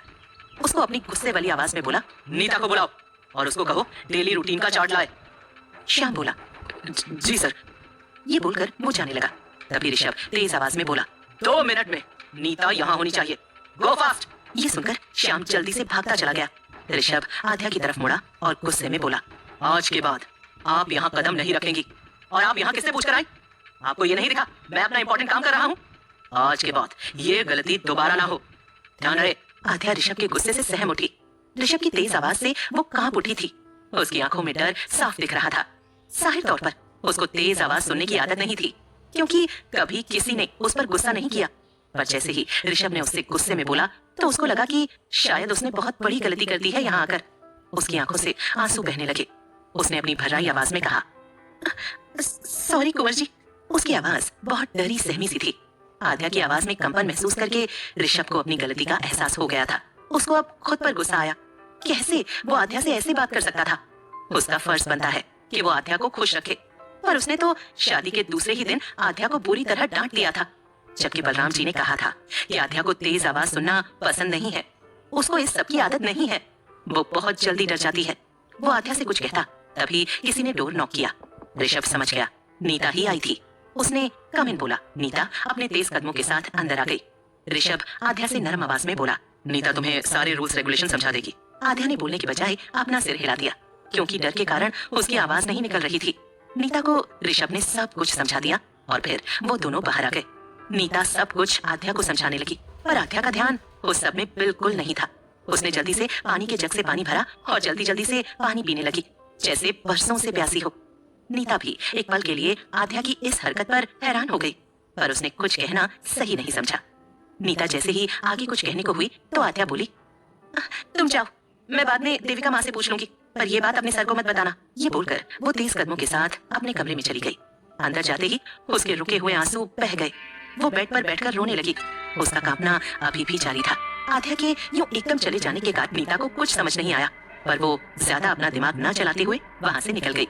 आध्या के बाहर जाते ही ऋषभ ने अपना लैपटॉप ऑन किया, जिसमें मिस्टर कपूर अभी भी मीटिंग में थे। ऋषभ गुस्से में बोला, आज के बाद तुम्हारी जो डील हुई है हमारे साथ वो कैंसिल है और तुम्हारे सारे शेयर्स भी आज से मेरे पास हैं। मिस्टर कपूर ने जैसे ही ये सुना उसके रोंगटे खड़े हो गए। उसको कुछ समझ नहीं आया कि आखिर उसके साथ हुआ क्या। फिर वो गिड़गिड़ाते हुए बोला, सर, पर मैंने किया क्या है? ऐसा मत करो प्लीज, मैं सड़क पर आ जाऊंगा। पर ऋषभ ने उसको इग्नोर करके अपना लैपटॉप ऑफ कर दिया और जो पहले हुआ उसके बारे में सोचने लगा। आगे क्या होगा जानने के लिए सुनिए एक अनोखी प्रेम कहानी। कपूर गिड़गिड़ाते हुए बोला, पर सर मैंने किया क्या है? ऐसा मत करो प्लीज, मैं सड़क पे आ जाऊंगा। पर ऋषभ ने उसको इग्नोर करके अपना लैपटॉप ऑफ कर दिया और जो पहले हुआ उसके बारे में सोचने लगा। जब आध्या रूम में आई तो मिस्टर कपूर की नजर ऋषभ से हटकर आध्या पर चली गई, पर आध्या का चेहरा उसको ठीक से दिख नहीं रहा था। पर वो साइड से अपना सिर निकाल कर आध्या को देखने की कोशिश कर रहा था। ये देखकर ऋषभ को एकदम से गुस्सा आ गया और उसने अपने गुस्से को आध्या पर निकाल दिया। सिर्फ आध्या को देखने की कोशिश में मिस्टर कपूर को ये सजा ऋषभ ने दी थी। उसकी कंपनी के सारे शेयर्स खरीद लिए और मिस्टर कपूर को सड़क पर पहुंचा दिया। वहीं मिस्टर कपूर अपनी गलती समझ चुका था। उसने सोचा, अभी तो उसने सिर्फ ऋषभ की पत्नी को देखने की कोशिश की थी, अगर वो आध्या को देख लेता तो पता नहीं ऋषभ क्या कर बैठता उसके साथ। पर जब से उसने आध्या की मीठी आवाज सुनी थी तब से वो खुद पर काबू नहीं रख पाया और आध्या को देखने लगा। वहीं ऋषभ अपने स्टडी रूम में बैठकर अपना गुस्सा शांत कर रहा था, क्योंकि जब तक वो अपना गुस्सा शांत नहीं करता तो शायद वो अपना बाकी का गुस्सा भी आध्या पर उतार देता। सारी की सारी खूबियां तो भरी हुई थी ऋषभ में, पर एक यही तो खामी थी उसमें जो उससे खुद काबू नहीं होती थी। वो जितना अपनी फैमिली के लिए प्रोटेक्टिव था उतना ही अपने काम को लेकर भी था। अपने काम की वजह से उसने खुद को बांध लिया था, पर वो अपनी की हुई इस हरकत पर बहुत शर्मिंदा था। भले ही वो अपने काम के लिए कितना भी रिस्पॉन्सिबल क्यों ना हो, पर आध्या के प्रति इररिस्पॉन्सिबल नहीं हो सकता। कुछ पल उसने यूं ही अपना गुस्सा शांत करने में बिता दिए थे। वो पहले ही रिजर्व्ड टाइप का था। उसको पता नहीं था कि आध्या को कैसे मनाना है, पर उसका अपने प्यार पर पूरा भरोसा था। पहले उसने टेबल पर रखी फाइल्स और लैपटॉप को अच्छे से उठाकर रखा और फिर वो उठकर बाहर की तरफ चल दिया। बाहर निकलते ही उसने अपनी नजरों को दौड़ाना शुरू कर दिया, पर आध्या उसको कहीं दिखाई नहीं दी। तो उसने कुछ सोचकर अपने कदम अपने कमरे की तरफ ही बढ़ा दिए। कमरे का दरवाजा खुला हुआ था, वो बस हल्के से बंद किया हुआ था। ऋषभ ने आराम से दरवाजा बंद किया और अपने रूम में आ गया। उसने आध्या को इधर उधर देखना शुरू किया, पर आध्या उसको कहीं नहीं दिखाई दी। क्योंकि कमरा बहुत बड़ा था, उसने पहले अपना सिटिंग एरिया चेक किया, फिर उसने बेड वाले पोर्शन को चेक किया और फिर उसने बाथरूम में चेक किया, पर उसे आध्या कहीं नहीं दिखी। वो अपने कमरे से बाहर जिम रूम की तरफ आया, जो उसके कमरे में ही बना हुआ था। वहाँ आने के बाद जैसे ही उसने बालकनी का दरवाजा खुला देखा तो उसके चेहरे पर खूबसूरत सी मुस्कान आ गई। उसको पता चल गया था कि आध्या कहाँ बैठी हुई है। वो दबे पांव के साथ बालकनी में आया और दरवाजे से टिक कर खड़ा हो गया। आध्या बिल्कुल उसके सामने बैठी हुई थी। उसका चेहरा उदासी से भरा हुआ था और गालों पर आंसुओं के निशान जमे हुए थे। ऋषभ का मन एक बार फिर खट्टा हो गया। दिसंबर की हल्की हल्की ठंड थी और शाम के समय तो हल्की हल्की धुंध जमी हुई दिखाई दे रही थी। इस ठंड में आध्या बिना कुछ ओढ़े आराम से सिर टिकाकर चूल्हे पर बैठी हुई थी। उसका चेहरा लाल और अलसाया हुआ लग रहा था। आध्या की पीठ ऋषभ के सामने थी, इसलिए वो ऋषभ को नहीं देख पाई। वो चुपचाप अपने ख्यालों में ही इस कदर गुम थी कि ऋषभ अब उसके पास आकर बैठ गया और उसको पता भी नहीं चला। जब कुछ देर बाद आध्या को किसी की मौजूदगी का एहसास हुआ तो उसने अपने साइड में बैठे हुए ऋषभ को देखा। ऋषभ को देखकर उसका चेहरा एक बार फिर पीला पड़ने लगा। वो हकला कर बोली, आप यहाँ? सॉरी, वो जानबूझकर मैं वहां नहीं आई थी। मैं पता नहीं कैसे वहां आई। I mean, मुझे नहीं पता था कि आपके स्टडी रूम में नहीं आ सकते। घबराहट की मारी ही सही, पर आध्या ने अपनी पूरी बात कह ही दी थी ऋषभ को आध्या की आंखों में अपने लिए डर साफ दिख रहा था। ये देखकर उसको बहुत बुरा लगा। जैसे ही उसने आध्या की आवाज में कंपन महसूस किया, उसी पल उसने आध्या को शांत करने के लिए उसकी कमर से उसे पकड़कर अपनी तरफ खींच लिया और एक झटके से दोनों हाथों से उसकी कमर को पकड़कर उसे अपनी गोद में बैठा लिया। ये सब कुछ इतना अचानक हुआ कि आद्या को पता भी नहीं चला कि उसके साथ इतनी जल्दी क्या हो गया। जैसे ही उसे होश आया, उसने खुद को ऋषभ की बाहों में पाया। उसकी बॉडी हल्की हल्की कांप रही थी, कुछ ठंड की वजह से, कुछ डर की वजह से। आद्या ने अपना मुंह दूसरी तरफ फेर लिया तो ऋषभ ने प्यार से मुस्कुराकर उसकी गर्दन में अपना चेहरा छुपा लिया। ये सब देखकर आद्या की सांसें थम गईं। अब उसका डर चला गया था और वो ऋषभ की करीबी से अनजाने एहसास से भरने लगी थी। उसके शरीर का रोम रोम शर्म से भर उठा। वो हिलना चाहती थी पर ऋषभ की करीबी से वो हिल नहीं पाई। उसकी सांसें अटक गई थीं। वो अटक अटक कर सांसें ले रही थी। तभी उसको अपने कान के पास ऋषभ की गर्म सांसों की आहट और कुछ फुसफुसाहट सुनाई दी। ऋषभ ने उसको प्यार से सॉरी बीवी कहा था। ये सुनते ही आद्या को ऋषभ का पहला बर्ताव याद आ गया। इस ऋषभ में और पहले वाले ऋषभ में रात दिन का अंतर था। आद्या नाराजगी के कारण ऋषभ की गोद से उठने की कोशिश करने लगी। ऋषभ उसकी नाराजगी समझ रहा था, इसलिए वो आद्या को उसकी नाराजगी जाहिर करते हुए देखने लगा। उसने आद्या को पकड़ने की कोशिश नहीं की। आद्या अपनी सांसों को काबू में करते हुए वहां से भागकर अपने रूम में आ गई और दीवार से लगकर खड़ी हो गई।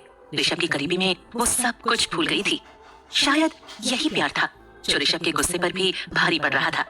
भले ही कितनी भी नाराजगी क्यों ना हो, अपने प्यार से हम हार ही जाते हैं। शायद यही आद्या के साथ हो रहा था। आगे क्या होगा जानने के लिए सुनिए एक अनोखी प्रेम कहानी। शायद यही प्यार था जो ऋषभ के गुस्से से भी भारी पड़ रहा था। भले ही कितनी भी नाराजगी क्यों ना हो, अपने प्यार से हम हार ही जाते हैं। शायद यही आद्या के साथ हो रहा था। वो भी ऋषभ की बाहों में छुप जाना चाहती थी और उसको बुरी तरह से ऋषभ का डांटना याद आ जाता है। उसका चेहरा फिर उदासी से भर जाता है। चाहे ऋषभ उसको कितना ही प्यार करे, पर उसको इतनी बुरी तरह डांटना नहीं चाहिए था। वो ये बात उसको आराम से और प्यार से भी समझा सकता था, पर नहीं, ऋषभ को तो उस पर गुस्सा करना था। वो चुपचाप आकर बेड पर बैठ गई और पास में रखी हुई मैगजीन पढ़ने लगी जो वो पहले पढ़ रही थी, पर आधी पढ़कर ही वापस रख दी थी। ऋषभ आद्या के ऐसे अंदर जाने से बेचैन हो गया था। उसको पता था कि उसने आद्या को बुरी तरह सुनाया था। अगर वो भी उसके साथ वैसा ही बिहेव करती तो क्या वो उसे माफ कर देता? उसको आद्या की नाराजगी बहुत इफेक्ट कर रही थी।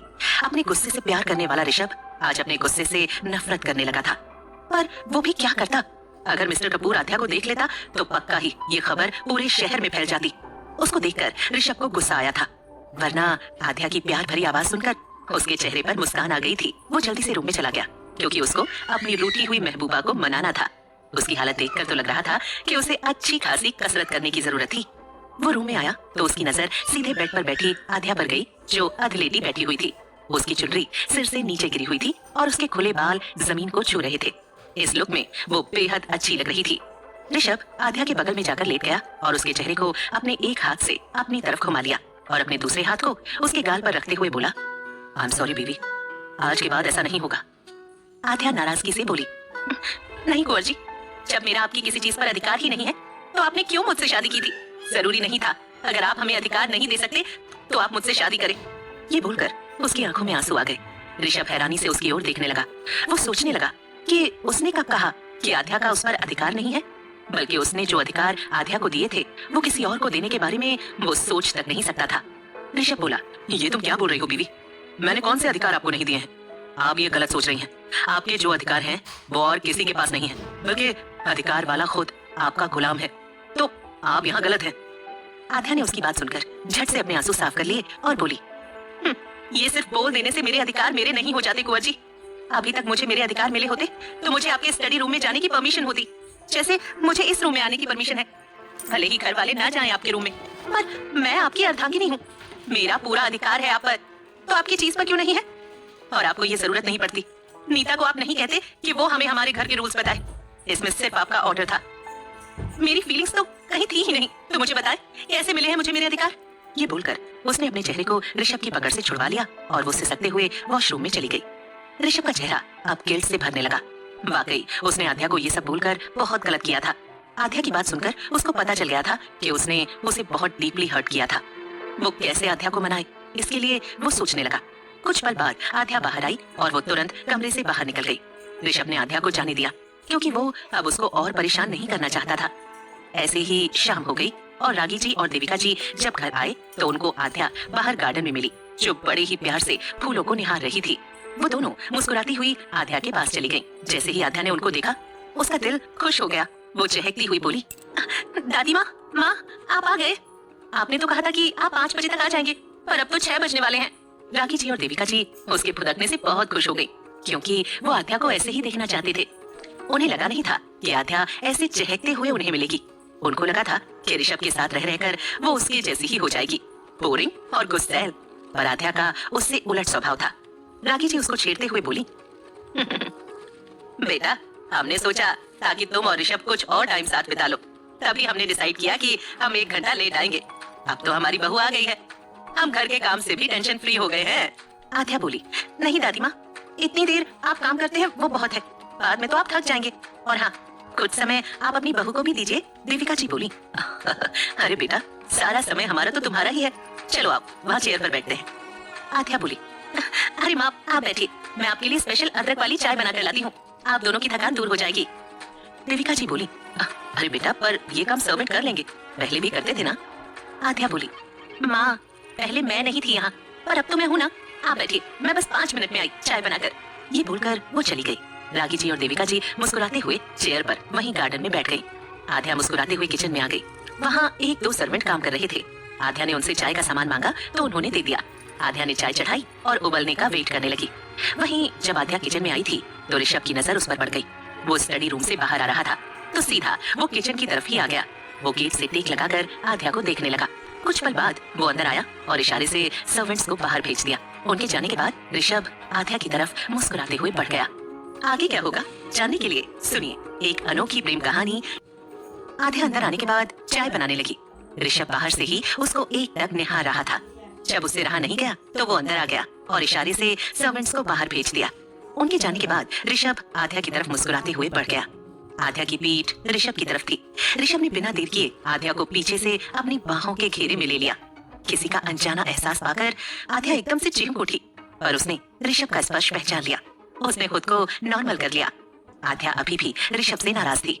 उसे पता था कि ऐसे ऋषभ उसको मनाने के लिए उसके आगे पीछे घूम रहा है, पर वो ऋषभ को इतनी आसानी से माफ नहीं करना चाहती थी, क्योंकि अगर अभी रिश्ता विश्वास की मजबूत डोर में बंध गया तो ये विश्वास जीवन भर कायम रहेगा, क्योंकि विश्वास की मजबूत डोर को भी टूटने में टाइम नहीं लगता।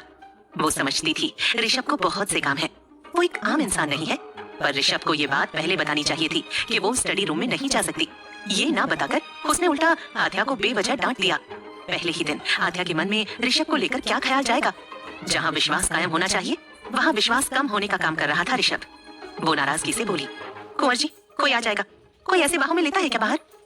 ऋषभ अपनी पकड़ और कस लेता है और कहता है, तुम मेरी पत्नी हो, अगर तुम्हें अपनी बाहों में नहीं लूंगा तो किसको लूंगा। अपनी एक गलती की वजह से तुम्हें खुद से दूर कर दिया है। सॉरी ना बीवी, आगे से गलती नहीं होगी।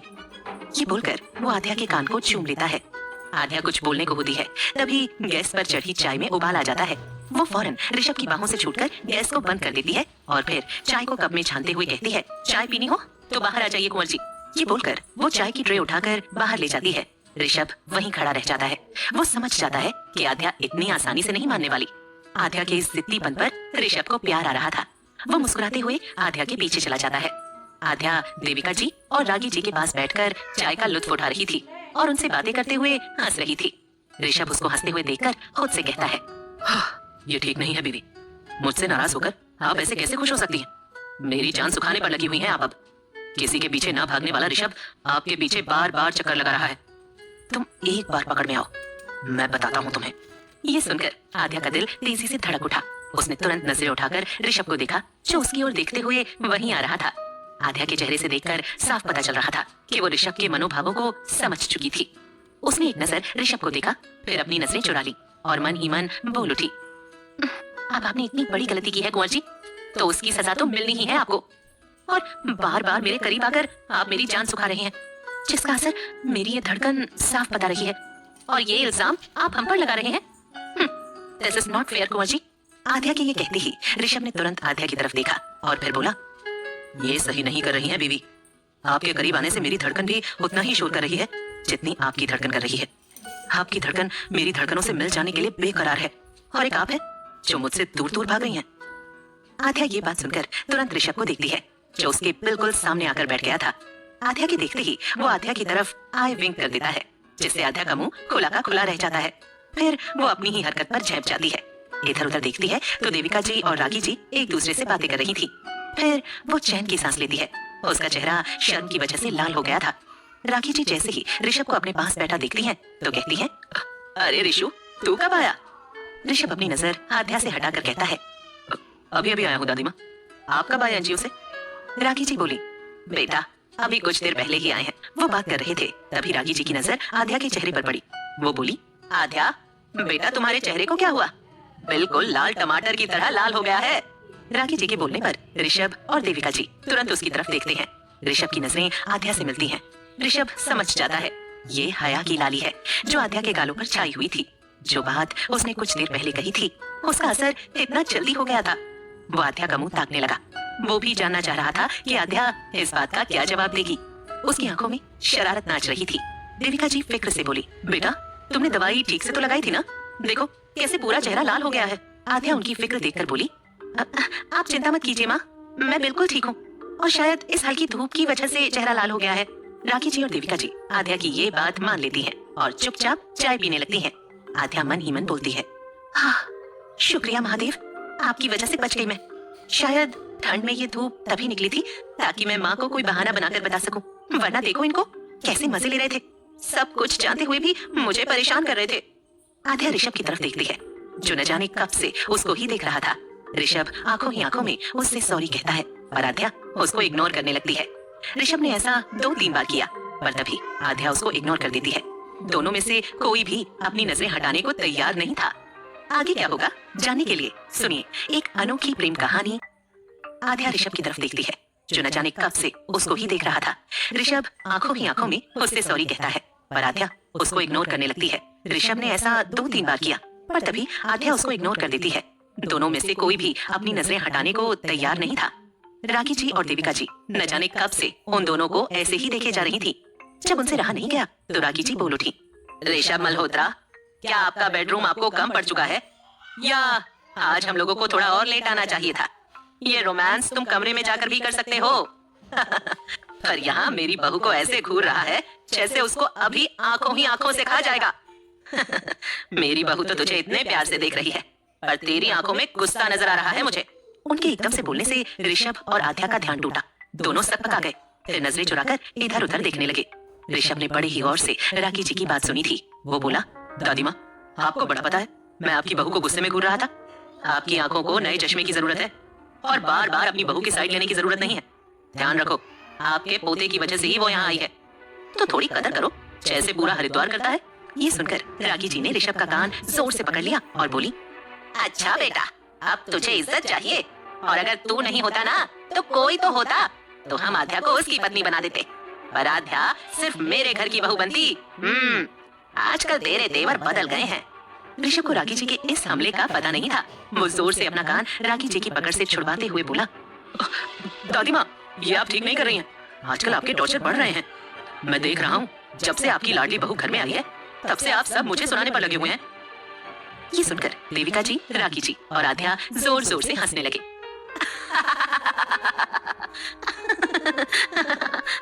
ऋषभ उनको हंसते हुए देखकर बोला, लगता है 1 महीने की ट्रिप पर जाना पड़ेगा मुझे, जिससे शायद कुछ वैल्यू ही बढ़ जाए इस घर में मेरी। यहाँ ये सब देखने के बाद कोई नहीं कहेगा कि मैं यहाँ का होने वाला कुंवर हूँ। उसके बाहर जाने की बात सुनते ही आध्या की हंसी बंद हो गई। उसकी सांसों की गति धीमी होने लगी थी। उसने तुरंत ऋषभ की तरफ देखा जो राखी जी की तरफ मुंह बनाकर देख रहा था। राखी जी उसकी बात सुनकर उसके गाल पर हल्का सा थप्पड़ लगाते हुए कहती हैं, 1 महीने तक तू कहीं नहीं जा सकता क्योंकि 1 हफ्ते के बाद तुझे हनीमून पर जाना है। उसके 9 महीने बाद मुझे परदादी बना दे, फिर चाहे बाहर रहे या अंदर मुझे कुछ फर्क नहीं पड़ता। मैं अपने पड़पोते या पोती के साथ ही अपना टाइम बिता लूंगी। ऋषभ के हंसते हुए चेहरे पर लाली छा गई। उसको उम्मीद ही थी कि राखी जी ऐसा ही कुछ बोलेगी उसको। राखी जी के ऐसा बोलते ही ऋषभ ने आध्या की तरफ देखा जो नीचे मुंह करके मुस्कुरा रही थी। हया की लाली उसके चेहरे पर दमक रही थी। ये देखकर ऋषभ मुस्कुरा दिया। वो उठते हुए बोला, मैं तो तैयार हूँ दादी माँ, आप अपनी लाडली बहू से पूछ लो। ये बोलते ही वो वहाँ से भाग गया। उसके इस तरह जाने से राखी जी और देविका जी मुस्कुराने लगी। ऋषभ जाते हुए खुद से बोला, ठीक से मेरी फर्स्ट नाइट तो हुई नहीं है और दादी ने अपने पोते या पोती की मांग कर दी। मेरे गुस्से की वजह से मेरी बीवी मुझसे दूर दूर भाग रही है, मेरे करीब नहीं आ रही। ऐसे कैसे आएंगे मेरे बच्चे इस दुनिया में? हद होती है किसी चीज की। मैं कैसे कह दूं आध्या से कि हमें अभी बच्चा कर लेना चाहिए। वो भी सोच रही होगी कि बच्चे के लिए ही ये शादी की है। वही ऋषभ की बात सुनकर आध्या का लाल चेहरा और लाल हो गया था। उसके होठों की मुस्कान छुपाई नहीं छुप रही थी। देविका जी ने झट से आध्या का हाथ पकड़ा और बोली, थैंक यू बेटा। आध्या ने नासमझी से उनकी तरफ देखा तो देविका जी बोली, आज तुम्हारी वजह से ऋषभ का ये बदला हुआ रूप हमें देखने को मिल रहा है, वरना अपने काम और फर्ज के चक्कर में ये खुद को भूल गया था। हंसने की जगह गुस्सा ज्यादा करता था। आध्या बोली, ये सब मेरी वजह से नहीं, महादेव की वजह से हुआ है। अब तो महादेव भी अपना गुस्सा कम करने लगे हैं, तो इससे अच्छी और क्या बात हो सकती है। कुछ देर ऐसे ही बात करने के बाद राखी जी कहती है, ठीक है बेटा, अभी रूम में जाओ और डिनर से पहले रूम से बाहर मत आना, अच्छे से रेस्ट करो। आध्या थोड़ा झिझकते हुए बोली, वो दादी माँ, मुझे मेरे दादू से बात करनी है, मेरा फोन स्विच ऑन नहीं हो रहा है, क्या आपके फोन से। राखी जी बोली, बेटा मेरे पास नंबर तो नहीं है उनका, अगर तुम्हें पता है तो तुम लैंडलाइन से उनके पास कॉल कर सकती हो। ऋषु से बोलकर तुम्हारे लिए नया फोन मंगवा दूंगी। ये बोलकर वो वहाँ से चली गई। देविका जी आध्या के साथ अंदर आ गई, फिर उसको बात करने का कहकर वो अपने कमरे में चली गई। आध्या हॉल में गई। उसने घड़ी में टाइम देखा जो अभी 6 बजा रही थी। आध्या ने मन ही मन सोचा, ये तो दादू की थेरेपी के लिए सोने का वक्त है, अगर वो इस वक्त सो रहे होंगे तो मैंने अगर उनको अभी बेवजह उठा दिया तो उनकी थेरेपी अधूरी रह जाएगी। 2 घंटे इस समय सोना जरूरी है। मैं बाद में कॉल कर लूंगी। ये सोचकर उसने फोन रख दिया और रूम की तरफ जाने लगी। तभी पीछे से ऋषभ आया और उसने आध्या को अपनी बाहों में उठा लिया। आध्या उसके उठाने से एकदम चिढ़ उठी। उसने डर के मारे अपने हाथ ऋषभ के गले में डाल दिए। डर के मारे उसकी आंखें बंद हो गई थी, पर जैसे ही उसको एहसास हुआ कि वो गिरी नहीं है, उसने फौरन अपनी आंखें खोल दी। आंखें खोलते ही उसकी नजर ऋषभ के चेहरे पर जा टिकी, जो गंभीर होकर आध्या को बाहों में उठाए हुए आगे बढ़ रहा था।